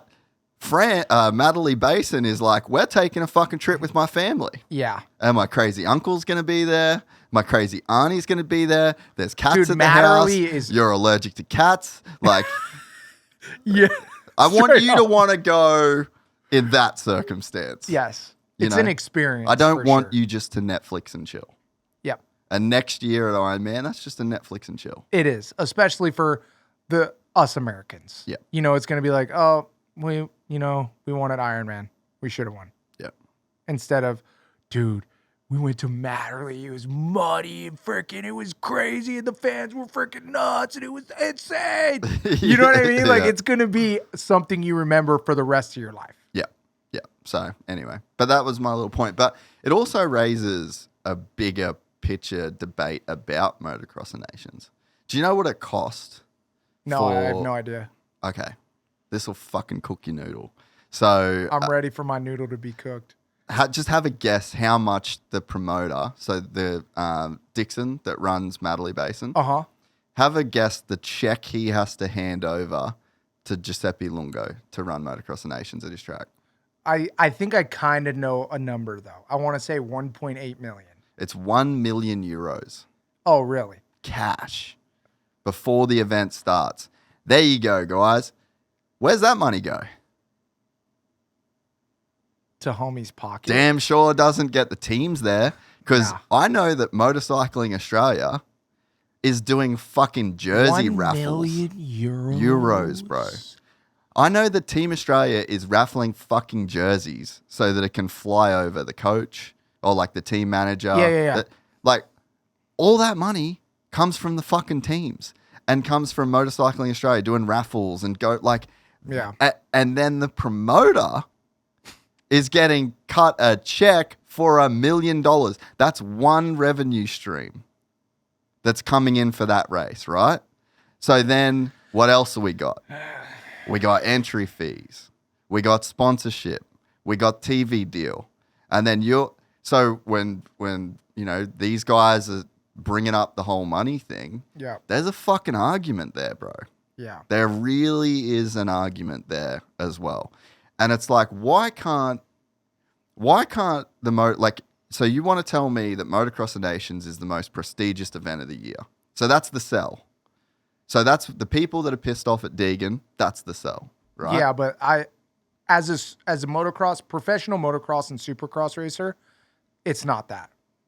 All of us, I would say mutually, we more so look at it as a fun race to represent our country, like as an opportunity, like a fun opportunity. It's never, our focus is 1000% like, yeah, your series. Motocross series. and Supercross is the bee's knees. Yeah. And I feel like it is this big thing to fans that it's like the Olympics. But to us, it's kind of like, well, But if you look at attendance, like oh, crowd, it's huge.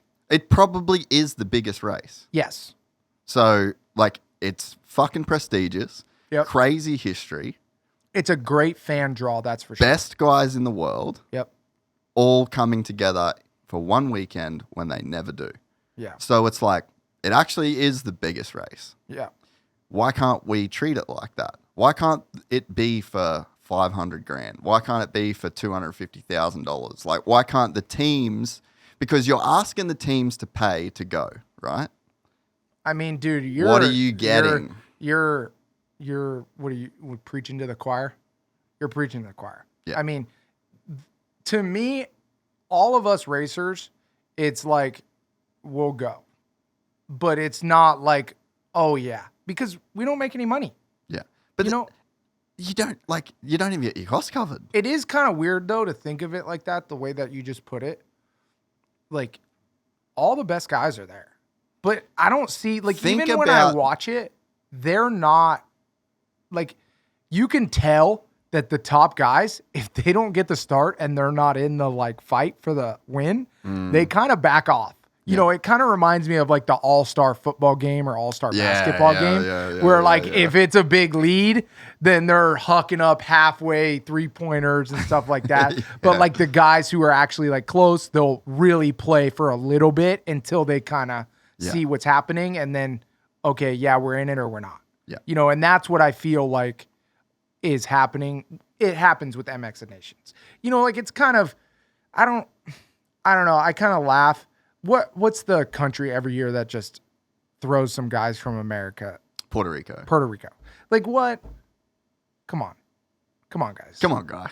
Like what are we doing that for? If you want to make this legit, you can't just get somebody from wherever. Let's make this a real race. And it comes down to money. Yeah. If you want it to be serious, if you want it to be big time, there has to be something like a legit. Tangible. Exactly. Give me something to fight for. Yes. If you want to change MX Nations, there's something that's got to be. And if Fought you're for it. asking Star Yamaha, and not asking, if you're blowing out Star Yamaha or you're blowing out Kawasaki because they don't want to go, why the fuck would they go? Yeah. Especially and like you're with Jason charging Anderson. $1 million Yeah. just from one guy cutting you one check, Yeah. and you're not and then you're giving people shit for not coming to your race, but you're not even paying the fucking costs. Or okay, I don't think that they should pay the costs, right? But the winnings to win the event should damn cover the costs. And then think about this, right? So you've done. Amen, my brother. You're doing 31 races. You got mechanics. People really don't know that mechanics are the unsung heroes of this sport. Oh yeah. Truck drivers, mechanics, team personnel. It is fucking hectic what those guys do, right? Dude, it's miserable. So I would love to see, let's say that the winner gets 500,000 euros of Motocross of Nations. Yeah. Pay the team. Yeah. Pay the mechanics. Like a WSX. Yeah, like you give the team the allotted winnings. The winnings, right? But then if you're Roger DaCosta, then you're giving every mechanic 10 grand. Yeah. End of season bonus. You know, incentivizes the mechanics to want to go, incentivizes the riders to want to go, becomes this prestigious thing. You can win back, you know, you can make money out of going. And then it's like there's obviously a fuck ton of money flowing around that event. It's like, let's dude, stop making this a charity race. Yeah, if the crowd's there, the money's there. Yeah. Period. But somebody's pocketing some money somewhere. Serious and cash. everybody's been there for so long that we've all accepted it. And this is the way it goes. And, you know, change hurts. Yeah. And something's going to have to hurt somebody to have some change. But yeah, I don't know. That's not going to be me. Yeah. So anyway, that was another one of my little hard hitters for you. I mean, it does suck. And it is a hard hitter because, you know, as a kid, I remember watching MX Nations and Ryan Villapoto go out and win. And I was like, that's the sickest shit I've ever seen. You know, he just smoked everybody in the world. That was the sickest I feel like that was the one singular best motorcycle racing performance of all time. I agree. The best racing performance of all time goes to Ryan Villapoto on the Mitch Payton 250 at MX Nations. Yep. There will it was like majestic. It was like a dream was happening. Goosebumps. No, seriously, like it was like something was over Villapoto that won't ever happen again. Yeah. It can't even put into words. And that was the MX of Nations that I saw. Then I found out what MX of Nation was when I turned pro, and I never got the opportunity, not even close. But I found out what it was because obviously all of us boys talk and we talk shit and we're like, fuck, who's going to MX of Nations? Who's got to go over there and fucking race for free? You know what I mean? How are you going to get over there? Who's going to foot the bill? Yeah. Blah, blah, blah. And, everybody's kind of dragging to do it. Yeah. You do it 1 year and you're like, Yeah. the boys are like, yeah, we fucking did it. Yeah. And then after that, you're like, did it, thanks. Yeah. If I don't ever do it again, no big deal. And that's probably why Tomac's not doing it. Yeah. You know what I mean? Yeah. It was, I don't know. And until you get something tangible, that mentality won't change. And the rider mentality at that race won't change as well. Yeah. And that's why it's like, it kind of sucks because even all of us riders, I feel like don't really think like if you win MX of Nations, you're the best. You just, that weekend, you got a really good start and you rode fantastic. Yeah. Yeah. And I think, sorry, just checking the screen. No, you're good. Yeah. And I think like it just isn't Motocross Nations without the US. Yeah. So like the linchpin in all of this is that you need Team America to make this event good. The best guys from Team America. 100%. It's kind of like the whole aspect of Jett not being in the championship. Yeah. Like, yeah, the championship was fucking awesome this year in motocross. It was so much fun to watch. But Jett wasn't there. Yeah. It's kind of like when Ricky and James and Chad were all there at the same time. Best racing, we still call it some of the best racing we've ever seen in history. But a lot of those years, Chad got the championship. James got the championship. Ricky got the championship because it's not as fun and they just kind of got it because the best guys weren't there all together to battle it out. And that's what happens a lot at MX of Nations, and it takes the pizzazz out of it because there isn't something tangible for these riders to hang on to. Yeah, it's easy to say no to. It's easy to say no. Yeah. There's no money. You did, especially for the guys who've already done it. They're kind of like, dude, I did it. I won. I went over there and I got this, and dude, I have a number plate on my wall and a little fake gold medallion that sits up there, and that was cool. Yeah. That's Done. I think we covered it. I think we did. So you've got your own podcast. Yep. How's that going? I just started it. How's it going? Are you enjoying it? Dude, it's a lot tougher than I thought. It's not easy. No, it's a lot tougher than I thought. And so I have a music background, right? Yep. So I know how to work. Good with mics. Yep. Good with audio. Yep. Good with mics. Good with audio. Had no idea about the camera situation or the lighting. But I have some friends that help me. But, I had to get a Rodecaster Duo to kind of get it going. I knew Pro Tools really well, but luckily I had all my Pro Tools set up. And I'm like a fucking sound engineer at this point. So my shit sounds pretty crisp. So I'm dialed there. I got the over-the-phone thing going. But then we got to press the cameras at the right time. Then I got to get them zoomed. Then I got different lenses. Then I got the fucking lighting. Then I got to get Ty over here, and I got to get Ty right, and I got to get all the timing. And then when you go into Final Cut, you got to stretch the audio out because the audio timing from the camera and the freaking thing doesn't all match up. And then I'm like, holy shit, how am I supposed to get it out before the end of the race? And then on top of that, I got to get people on it.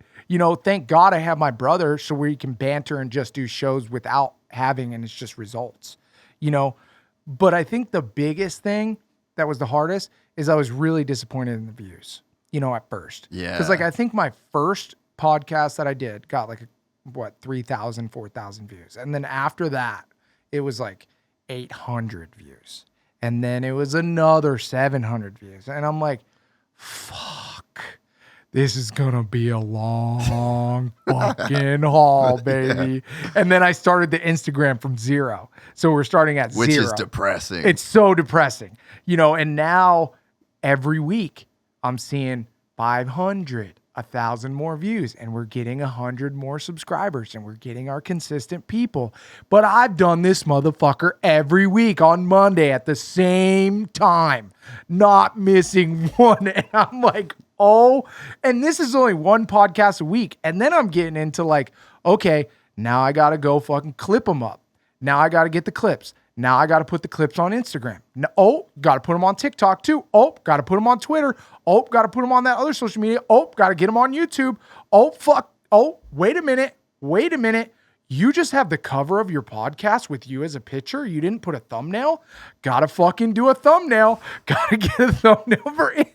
And I'm like, dude, you fucking guys got to get a silver platter just to come watch my shit. And then I'm not a clickbaity guy. I've never been a guy that's trying to put off something more than it's not. I want to go, hey, dude, this is what it is. This is what it is. Come check it out.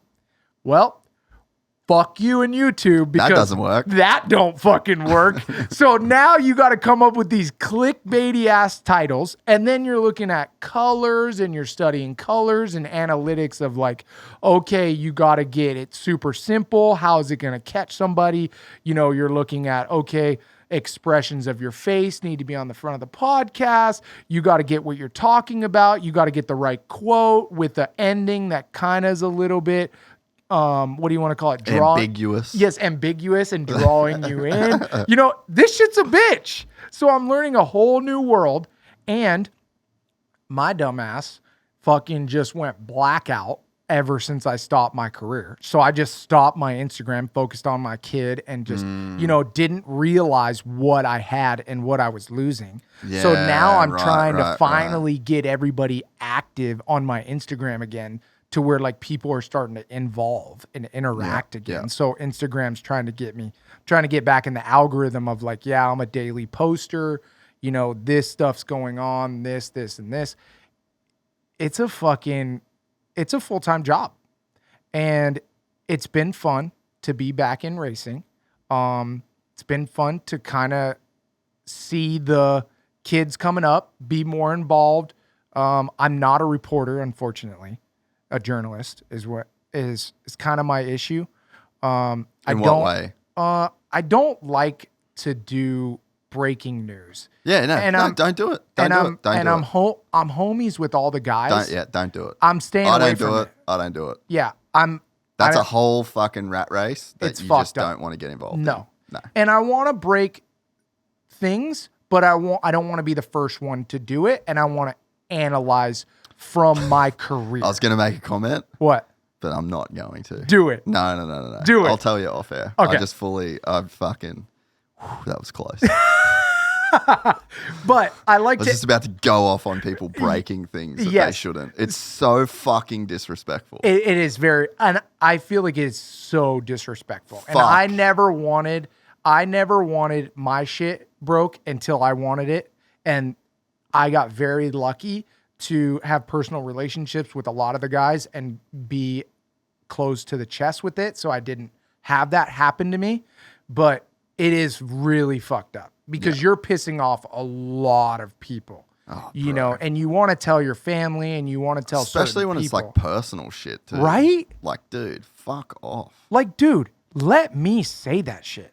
But either way, I'm not dabbling in that. Yeah, no. I just want to analyze from my experience and give the people like, I named it Track Talkers because it kind of rhymes with trash talkers. You know what I mean? Yeah. Because I want to be able to talk shit because that's what I do every day with my brother and my pops and other guys. But I want to give you it from somebody who is actually there and is fucking funny, so we can laugh it off, and then actually giving you some real shit. Yeah.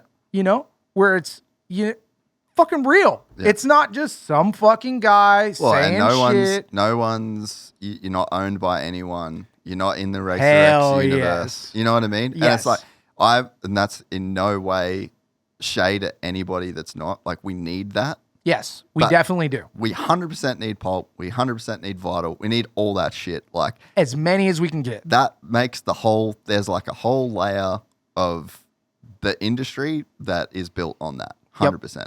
Yep. But if you're not that, don't be that.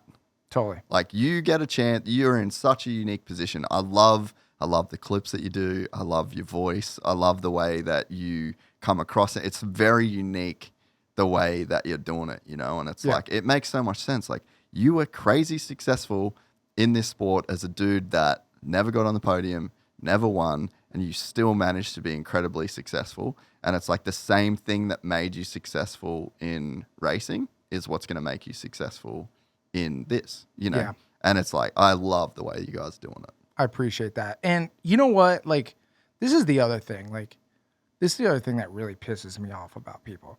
Okay. We're dirt bike racers, right? We're competitive as fuck.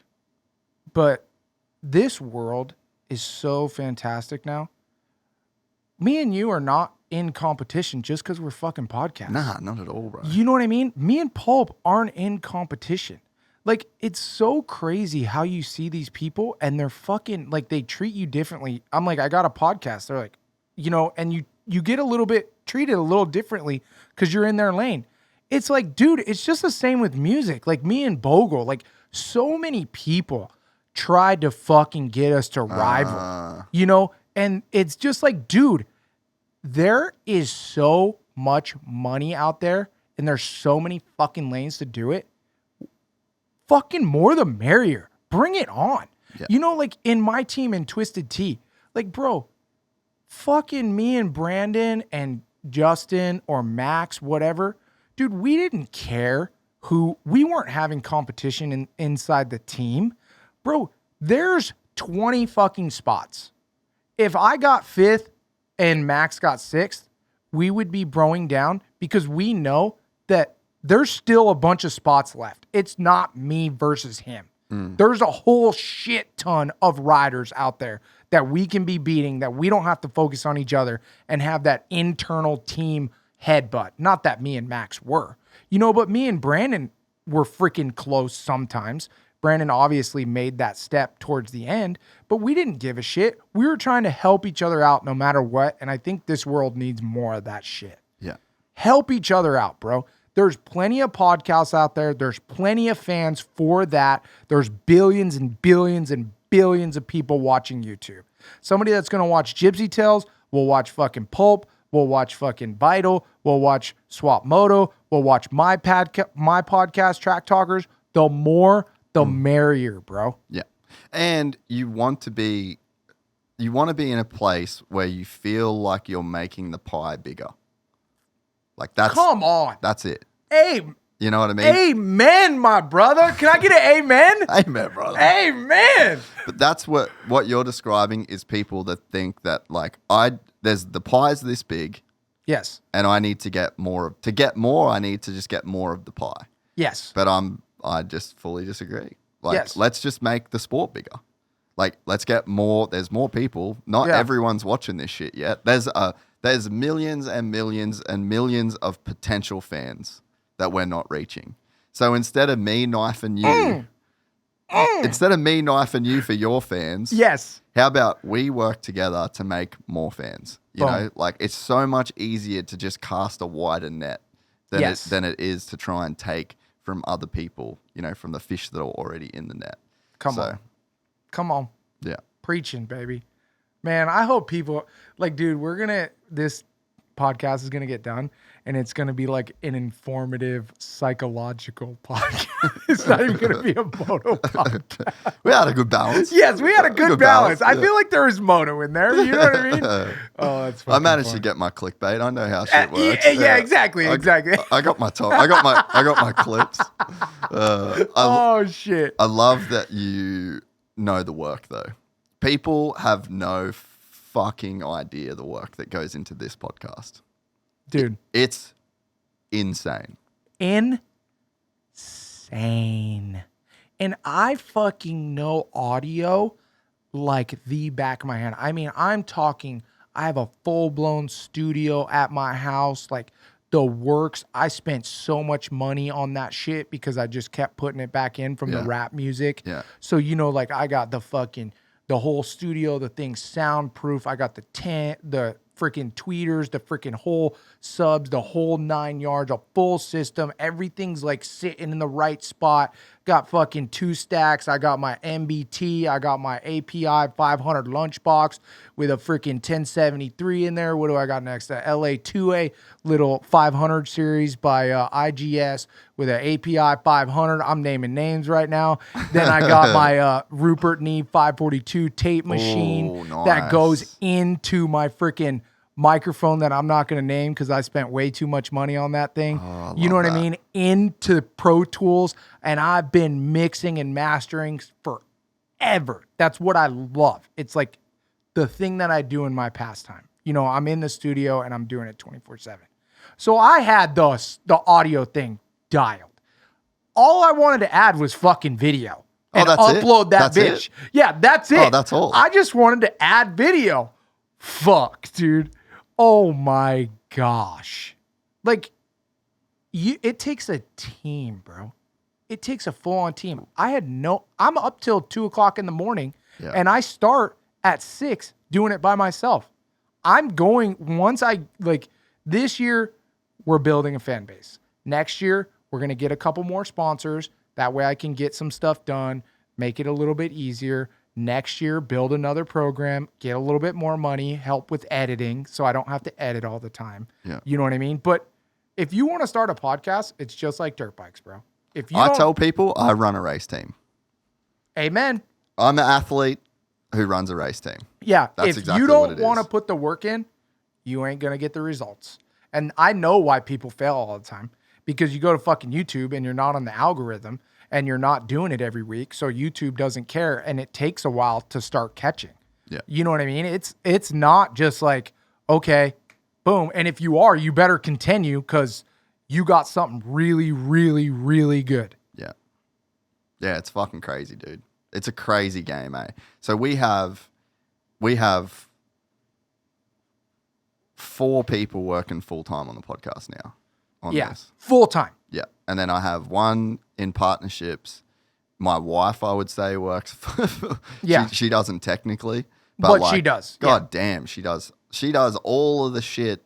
Like, it's like being an athlete. Like what you talked about before when you were saying, like, when you got enough money from rap to where you could just, like, handle things. Yes. And then you could just be an athlete that, like, went to the track and then went to sleep and trained. And finally could make my craft better. That's literally, I'm just getting there. Yeah. With this. So, you know what I mean? Like, I've done the years where the first 3 years of the podcast, it was just me, completely by myself. Yep. All the audio, video, everything. Completely my thing, right? Because nobody else is going to do it for you. And for all the kids watching. And I was broke as fuck, bro. Yeah. Like, straight up. fully broke. Like, yes. I reckon, no shit, I would have had $3,000 in my bank when I started. Yeah. I added it up with I added it up with my brother. I'm $10,000 in on this podcast already. Bare minimum. You know, like, well, that's not with all your other audio shit. No. Yeah. That's what I mean. That's what I was going to say.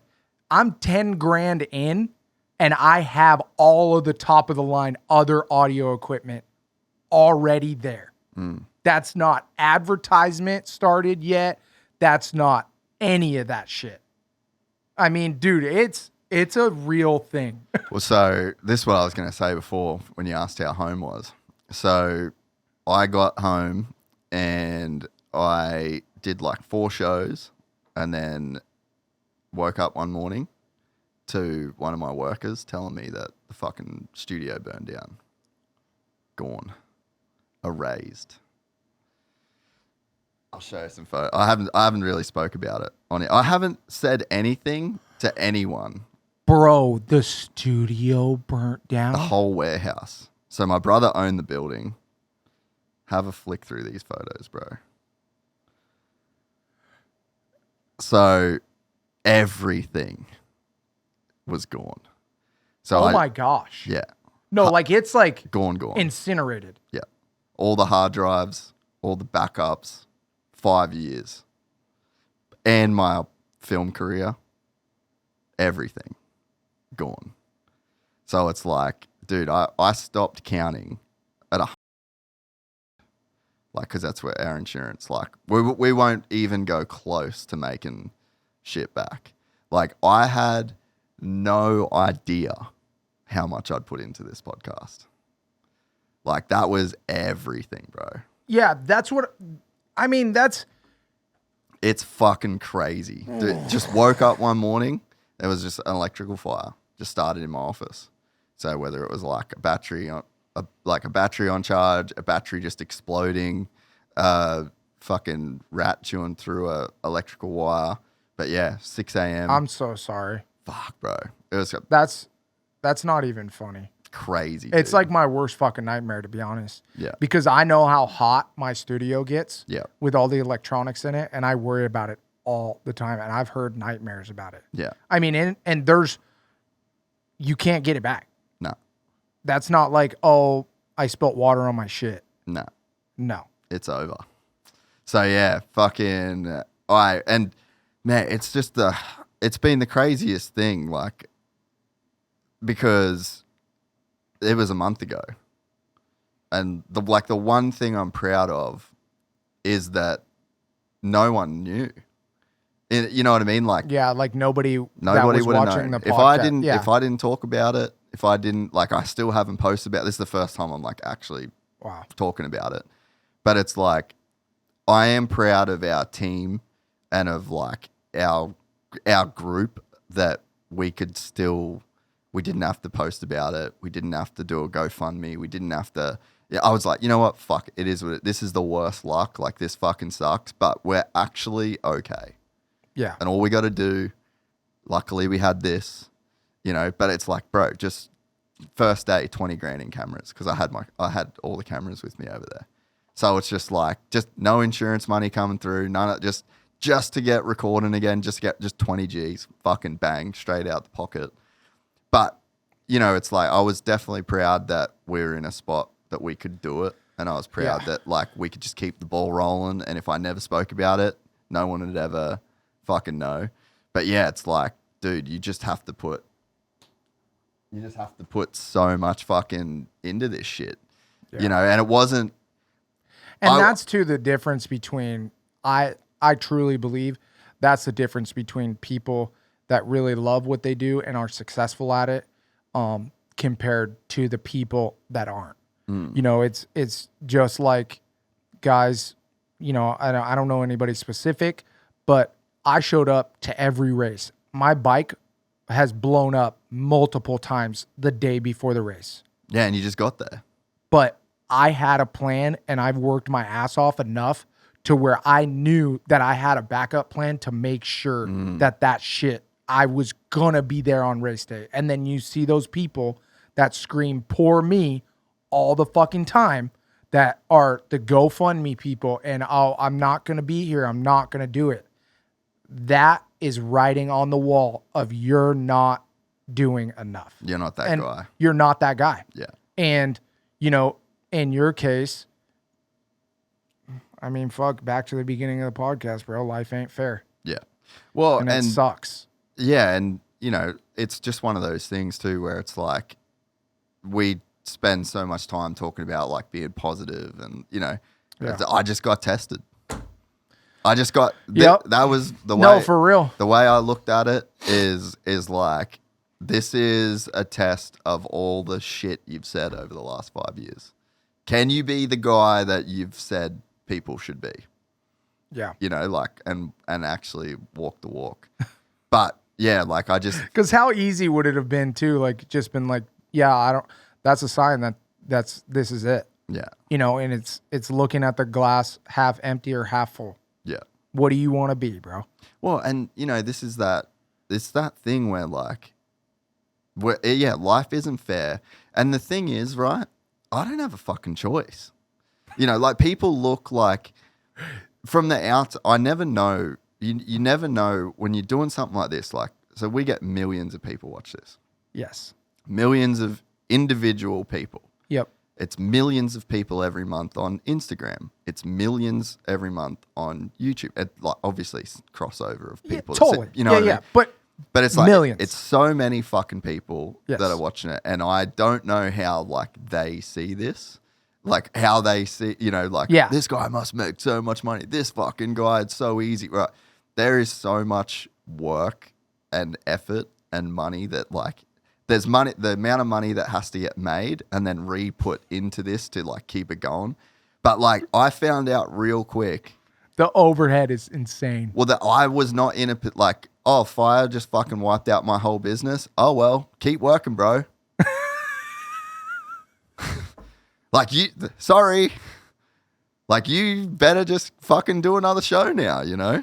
Like that's actually the reality of the situation. There's no like, because if you don't, your fucking mortgage ain't getting paid. Yeah, you're fucked. And your wife ain't gonna have food. Yeah. And your employees aren't gonna get paid. Legit. And your shit is done. Yep. And like it fucking, I don't even remember what day it happened.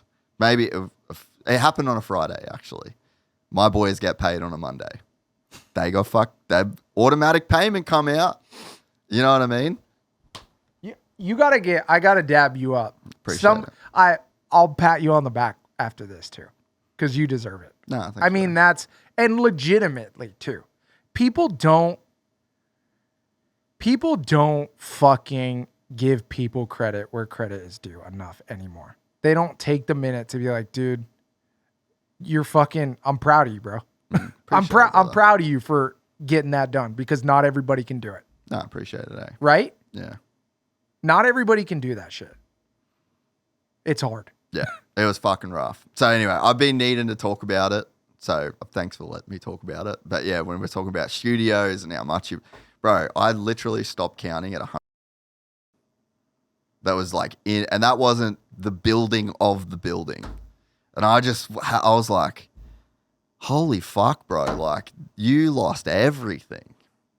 Like this, and you know, we got insurance, but my brother owned the building. Yeah, but the insurance ain't going nowhere. But like, dude, since we moved over here, I got rid of my apartment, so like everything just went in the studio basically, you know. Yep. Wedding videos, fucking all of my laptops from my whole life, all of my phone, like everything.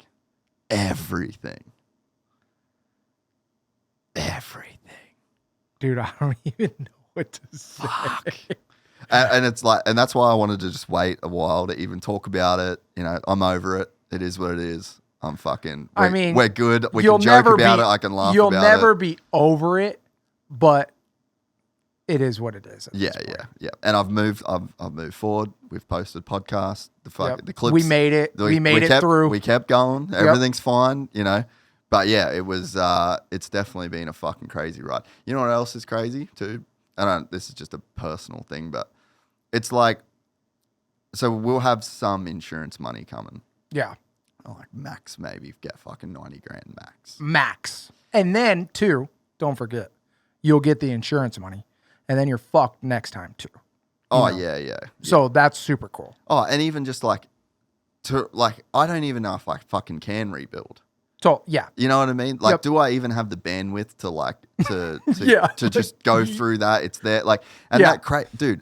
We were renting that bitch out. It was like secondary income, like whole thing. So fucked, you know. But anyway, like if the insurance company said to me, "Look, we'll give you 100 grand, or you can have your hard drives back."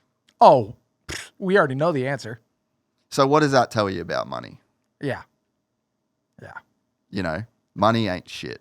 No. The things, and this is the lesson that I've chosen to take out of this. Mm-hmm. So a Friday night, the Friday morning, the warehouse burns down. Gone. Fucked. Nothing left. Friday night, I'm like, fuck, I'm just going to go to jiu-jitsu.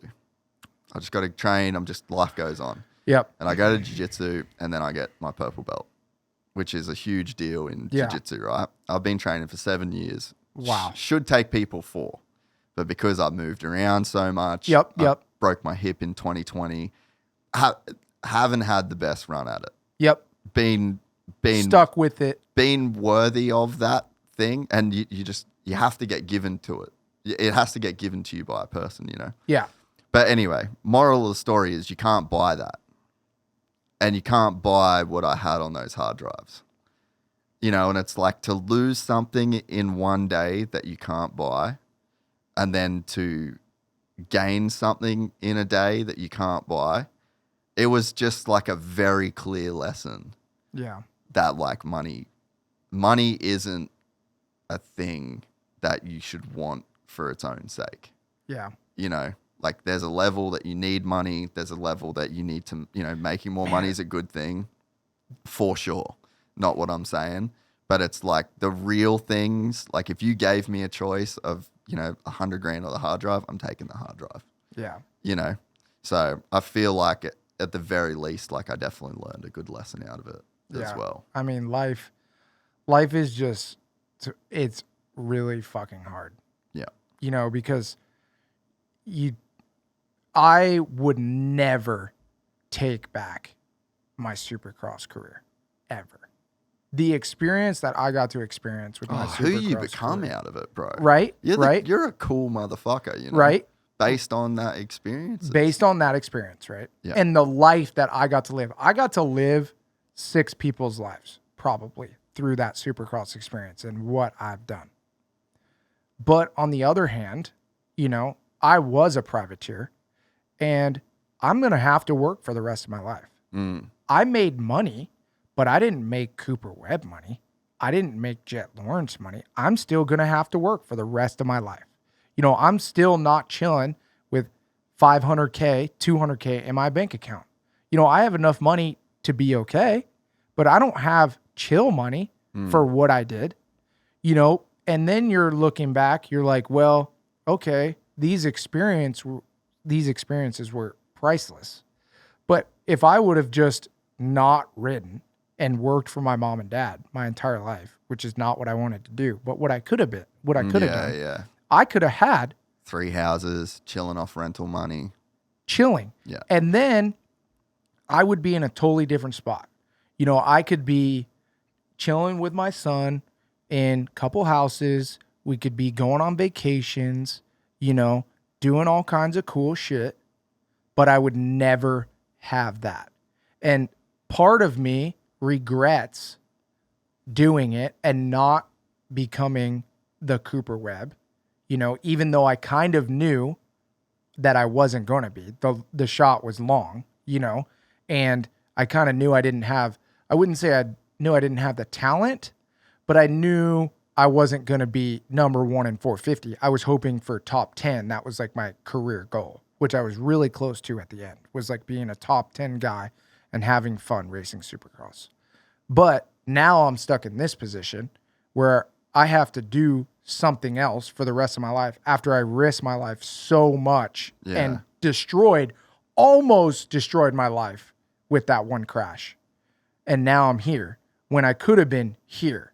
So at the same time that money isn't as valuable as it should be, experience as well sometimes has to be balanced also. I completely agree, yeah. Which is such a hard fucking thing.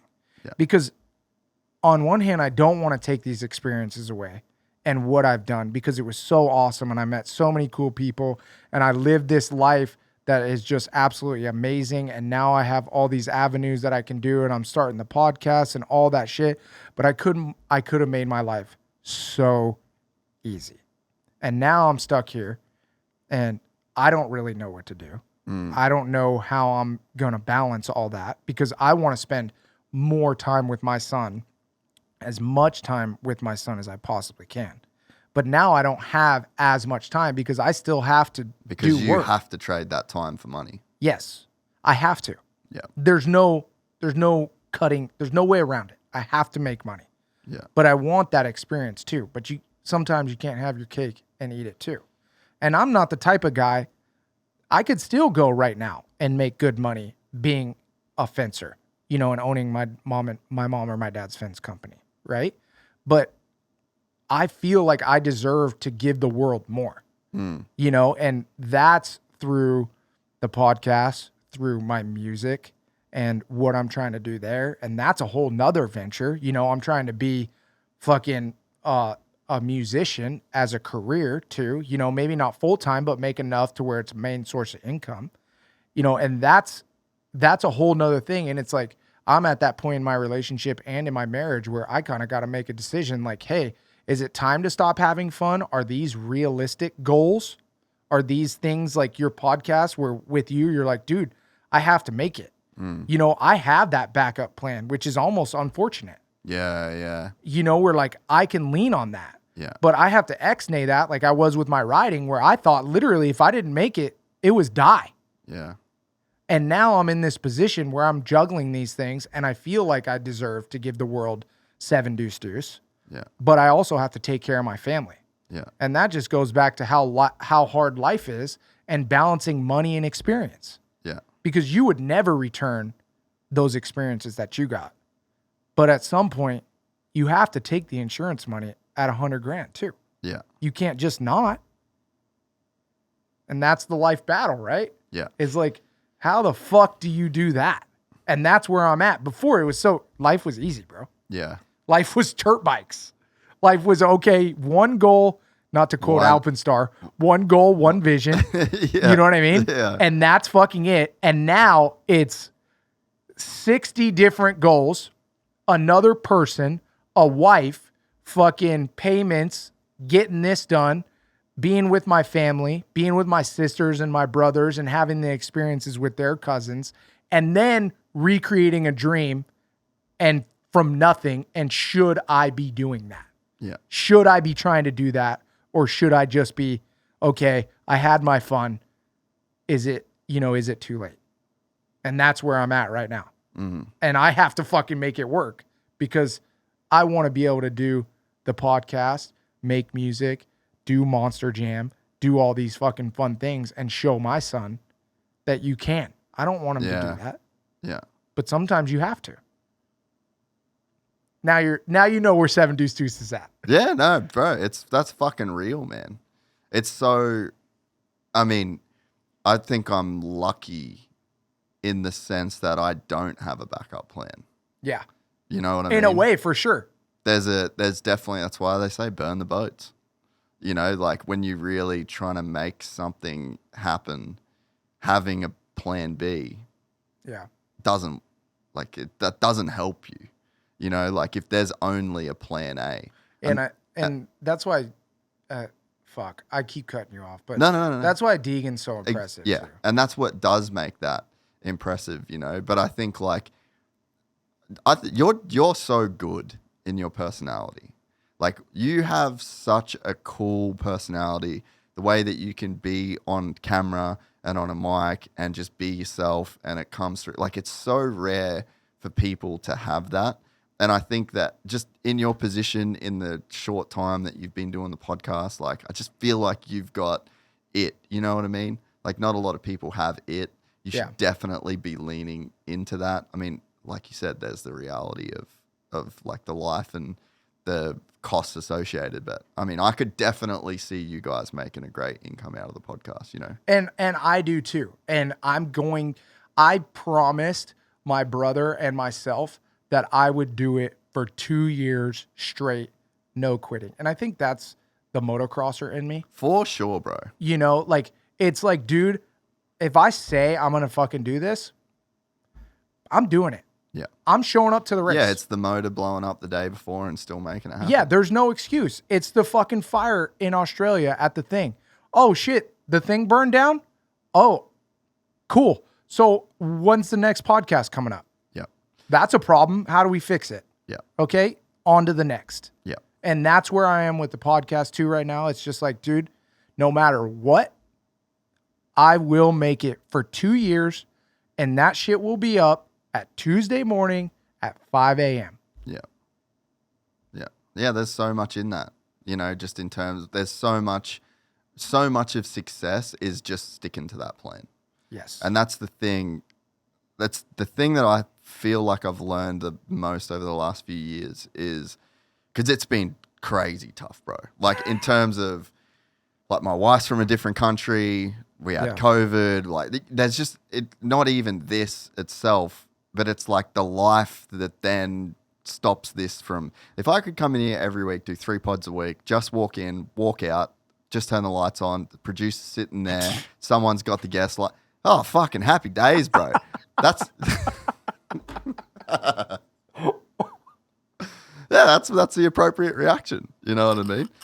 But it's like there Dude, is it's like us motocross racers. Same shit. They just think we show up at the fucking race ready to go. Some of with you- no problems, dog. Yeah, It's yeah. just all hunky-dory. This shit was pimp, bro. I rode all week. Fucking every lap was crisp, bro. my bike What's up? sweats Maxima SC2. SC1 just sweats it. Yep. You don't have to buy the No, can no, and no, sweat. no, no. It just Yeah, sweats yeah, it. Once yeah. you've washed it, sweats SC1. But I mean, the thing that I've learned is like you have to have the goal at the end, and then you just don't stop until you get to the goal. And you don't know how long it's going to take. It's not promised. There's like a certain level of faith and belief, and you just keep going. And you know you're signing up for a fuck ton of problems. But over time, like you're gonna be somewhere in 5 years. Yeah. Or let's go 2 years. You know what I mean? You're going to be somewhere. And if you keep doing the podcast every Monday at 5 a.m., God knows where you're going to be in 2 years. you Right. know? And there's a beautiful saying that I always quote on here. It's that people overestimate what they can do in 1 year and underestimate what they can do in 5. And Yeah. it's like we're on 5 years now with this, you know, and it's like it's way different and better. And I've done so much more, and it's got to a level that I never thought it was possible after 5 years. But after 1 year, I wished it was better than what it was. Yep. You know what I mean? I thought it would have been better. I thought it would have Totally. been more. You know what I mean? Totally. So it's like, if you can just, we're speaking in platitudes and in sayings, but it's like they're fucking there for a reason. There's a reason. It's the truth, bro. There's a reason why These same legends shit fucking has been, carry on. Yeah, there's a reason why the same people say the same shit. It's fucking real. It works. Yes. And you know it's funny too, because I don't know, something I want to add to that as well is like, if you don't get to your goals, fucking make a new one. That's what I had to do in Supercross, because my goal was like, okay, I want to make every night show this year. Okay. I didn't fucking achieve my goal. That doesn't mean you quit. Yeah, that doesn't mean you suck. That doesn't mean, No. yeah. Goals are there to aim at, Yeah. right? We're aiming at a fucking goal. And that's, okay, this is where we set it. We aimed, we went a little low. That's all right. Now, Re-rack it. adjust. Yeah, re-rack it. re-rack that shit. Yeah. People don't understand how important that is in riding a dirt bike and in life in general. Yeah. I had a mental coach, okay, Bill Toomey, for 3 or 4 years before and during I was like really coming up, okay? And one of the things that really changed my life was in racing, was everything out of racing. Yeah, yeah, yeah. That was the whole, like, it was like really the missing link. And one of the things that he taught me that is anything you do is everything you do. And that shit stuck with me so fucking well. And that's where it's like, okay, you've set a goal, figure out the problem, re-aim, re-rack that shit, and go at it again. But that's where so many people come up short with podcasts. With, what was somebody saying? Like, I heard the other day that a stat, 90% of podcasts start the first 5 episodes and yeah, quit. yeah. And Hey, that's why I cheer people on. I'm like, hey, man, start. Hey, go, bro. fucking go. Go, baby. Go. Do your thing. If you can fucking make it, I applaud you, bro. Because this ain't fucking easy. Not for everyone. Oh, and it's, Go for it. dude, it's even hard for, the guys that failed to do it.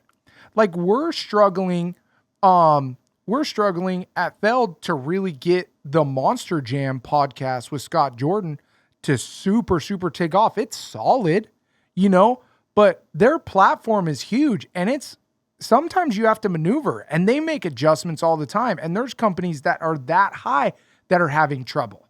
It's not easy. This shit is so life's hard. Yeah. So have you said you got some new music coming out? Yeah, I do. How close? How close are we? So I would say the first song is about a month out. Okay. Which is gonna be This Old Truck, which I previewed on my Instagram. Is it still a red Ford Ranger? It is. Fuck yes. It's about the Red Ranger. Mm-hmm.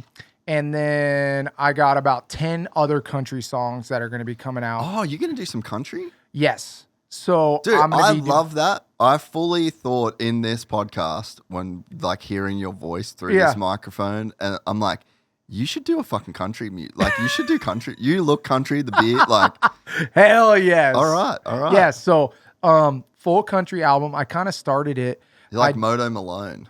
Oh, ooh, I like that. What's up? Yeah, I started doing country. I started singing a little bit more.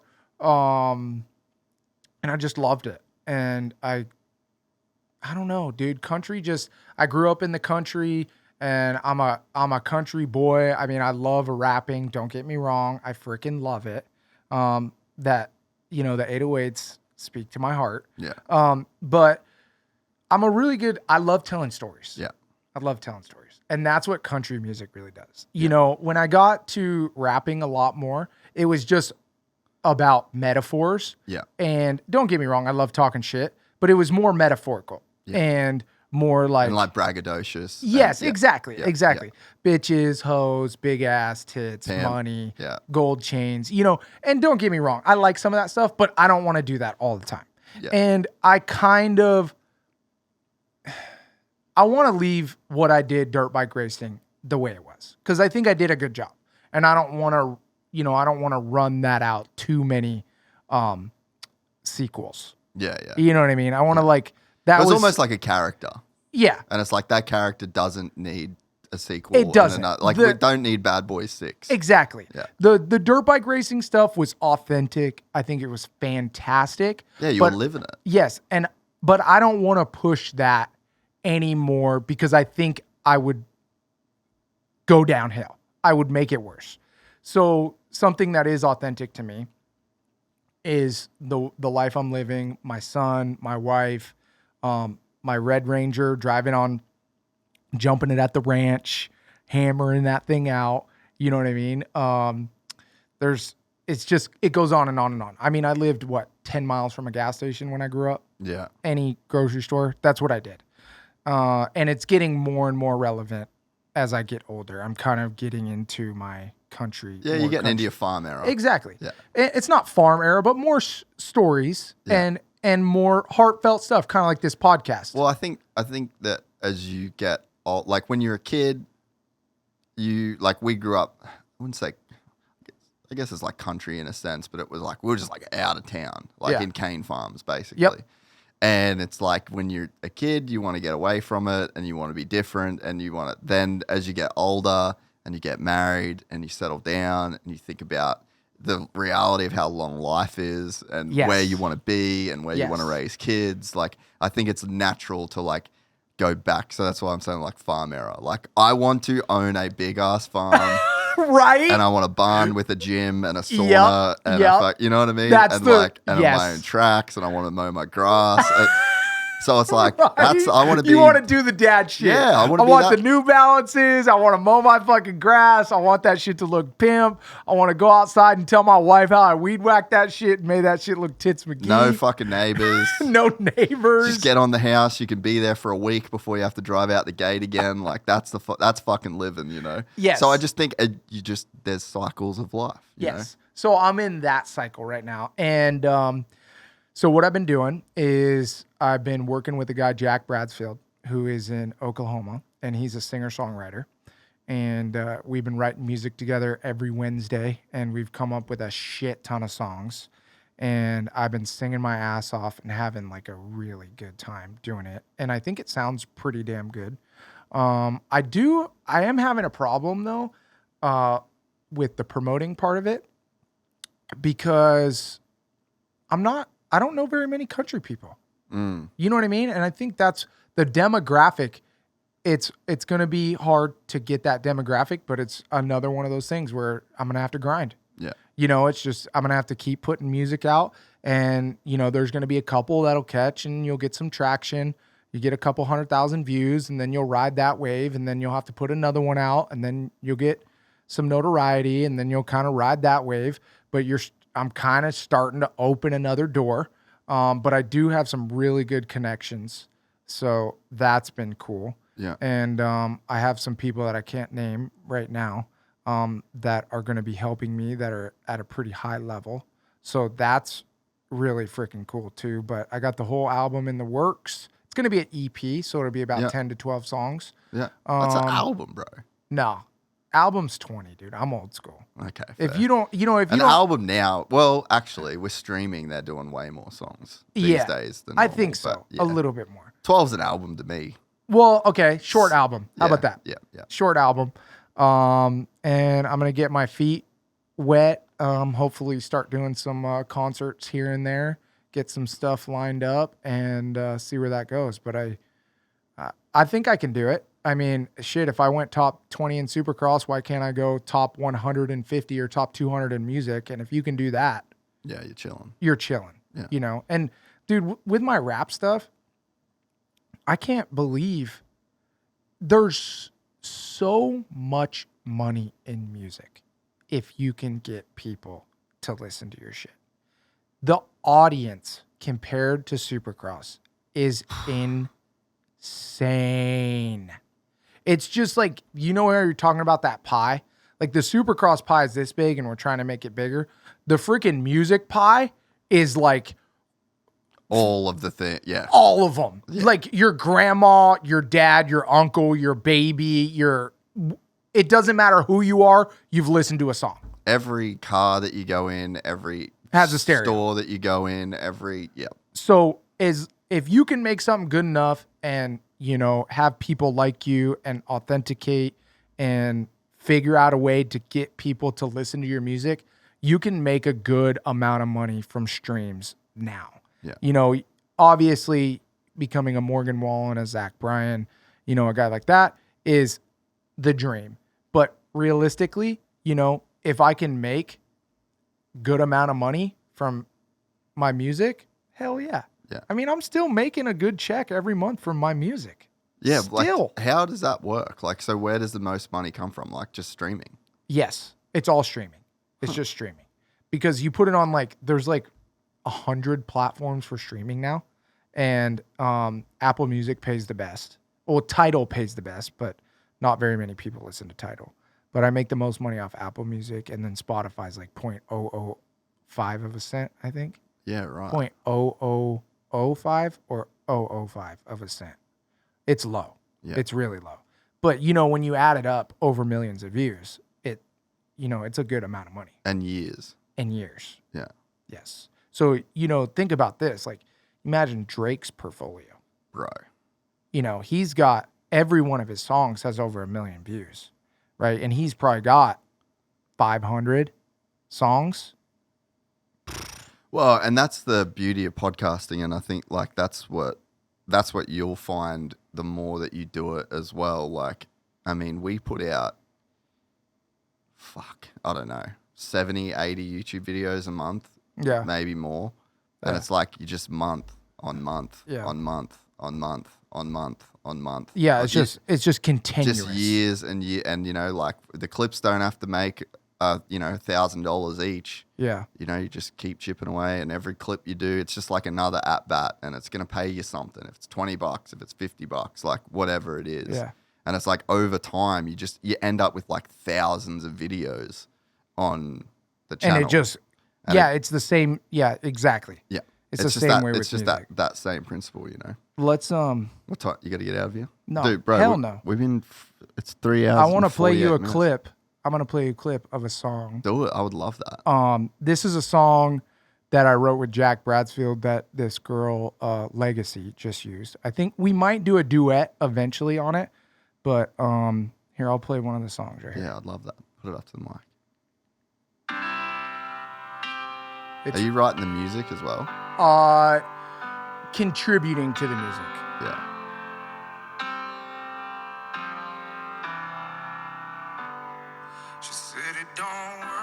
This is you? Yeah. Oof. So we wrote this for this chick, Legacy. For a chick. Love it. It's not bad. Fuck yeah. I'm not a bad. I mean, I'm getting better at it for sure. Yeah.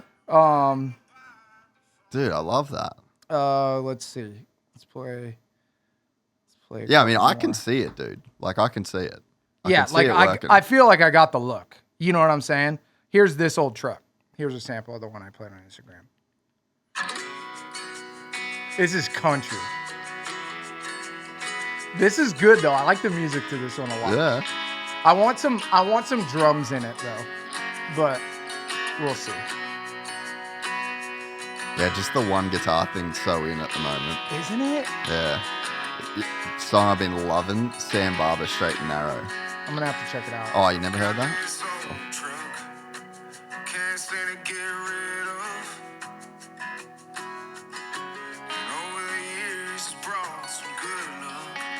Yeah, this is fucking awesome.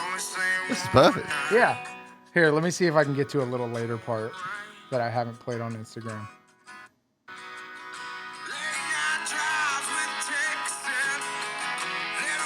I love this bridge. I love this bridge right here. Listen to this.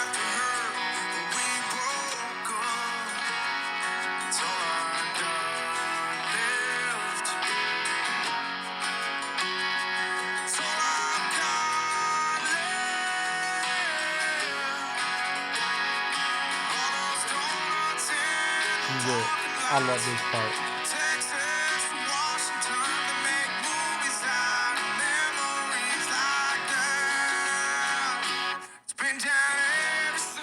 I love that part. Dude, it's great. It's so classic to me. You know what I mean? Like from Texas to Washington, donuts in the parking lot. Like, oh. Yeah, you got it. Those are the memories. Those are the memories that I actually have in the Red Ranger, though. You know what I mean? So, I got a lot more good music. Those are some of the other ones. I have a couple more favorites on there, but dude, I love that. Those are good. Fuck yeah. I'm excited. I've got a couple emails I can forward you. Oh shit. Yeah, okay. just some people that I've crossed paths with. Hell yeah. In that world. That'd be sick. Just don't tell them they come from me. Yeah, totally. Just cold yeah, call. what are you talking about? Just what up? Hey. Just a cold email. Yeah. They'll just be like, hey, this is a song, this is my name, this is who I am. Yeah, hey. Do with it what you will. Yeah. Where'd you get this email? I don't know. Chat GPT. That's it. That's all I'm saying. What's up? I found it on not Zillow. What's the job LinkedIn. thing? Yeah, LinkedIn. Oh, really? Personal email? This record label? Yeah, fucking Chat GPT's crazy, bro. It's wild, bro. I love that shit. Dude, this has been fucking amazing. It has, bro. Such a good fun. We've never, for full context to people, we've never really hung out. No. We spoke a few times. Yeah, but that's it. We've just been talking like we're best friends for 4 hours. I know. That was 4 hours? Bro, 3 hours, 52 minutes. one little piss break in between. But what? Did we just... What? Jinx, bro. You owe me a soda. You owe me a Coke. I'll get you a soda. You got me a Coke? Yeah. Hell yes. This is great. I'm on a diet, though, so you got to get a Diet Coke. Yeah, okay, fair. Dude, this was unreal. I appreciate you making the drive as well. Absolutely. I know it's a huck. Yeah, it's a little bit, but I always have shit to do down here. And I mean, shit, dude. I'll be realistic. Any excuse to come down here and talk to you is pretty easy to take. You know what I mean? Just, hey, boo, I got to go. I got to go talk to GYPSY. Yeah, I got to go talk to GYPSY. I got a few other things to do. Oh, man, it's going to be such a long drive. I'll be back. Rough day. Yeah, don't feel sad for me. I'm going to hit so much traffic. Yeah, well, that's what I'm thinking about. It's probably going to be like a 27-hour journey home for you. Yeah, it's all right. But let's do this again at some point, maybe through the Supercross season. When Now we're talking. You guys get your podcast going. You got your Yes. Monday morning stuff going on. Yep. If you have a short of a guest, give us a call. I'll jump Oh, on. Yeah, okay. For sure. Oh, If you okay. ever- All right. If you ever need a person. Yeah, for sure. When do you record them? Monday nights. Okay. Yep. Wait, yeah, and then it's out Tuesday morning. Yep. Fucking hell, you make that hard on yourself. Yeah, I do. Well, my brother gets off work later, so he drives up and we do the podcast together in person. You know, it's just better that way. Yeah, it is. Over the phone's not the same. Yeah, yeah. But yeah, if you ever need you need someone to call in or whatever, just hit me up. absolutely, Help I will out. for sure. And I would love that. yeah, we'll do this again. Maybe we'll get. Hopefully, I'm about to do some renos now that this is like our only spot. Yeah. And we'll have maybe an extra mic on here, so maybe your brother can jump in next time too. Yeah, that'd be fun. Be sick. That'd be super fun. I appreciate it, bro. Hell yeah. This was unreal. Hey, thank you for having me. Nah, dude, of course. This was very fun. And like I said to you before, our whole team was excited about this. We didn't even really go into your story either, but I think we were just having too much fun. So Yeah, we'll get that on the next one. Yeah, we'll get it on the next one. We'll go more into the story, but there's a lot of conversations, a lot of gypsy tales. Yeah. We just needed to get those. Yeah, introduction. We need to get those topics out though, you know? Yes. That's the stuff everyone wants to. We just I gave know. the people what they wanted. I know, dude. Oh, I can bullshit all day too. I know, same. Well, this was epic. I appreciate you. 7 Deuce Deuce. Look out for the new country album coming in about a month's time. We'll share it when it comes out. But, Hell yeah, can't wait. This was awesome, brother. Dude, it was fucking fun. Peace. If you enjoyed this content, please like and subscribe. And to listen to the full 3-hour podcast, search Gypsy Tales in your favorite podcast platform or click the link in the description below. Gypsy Gang.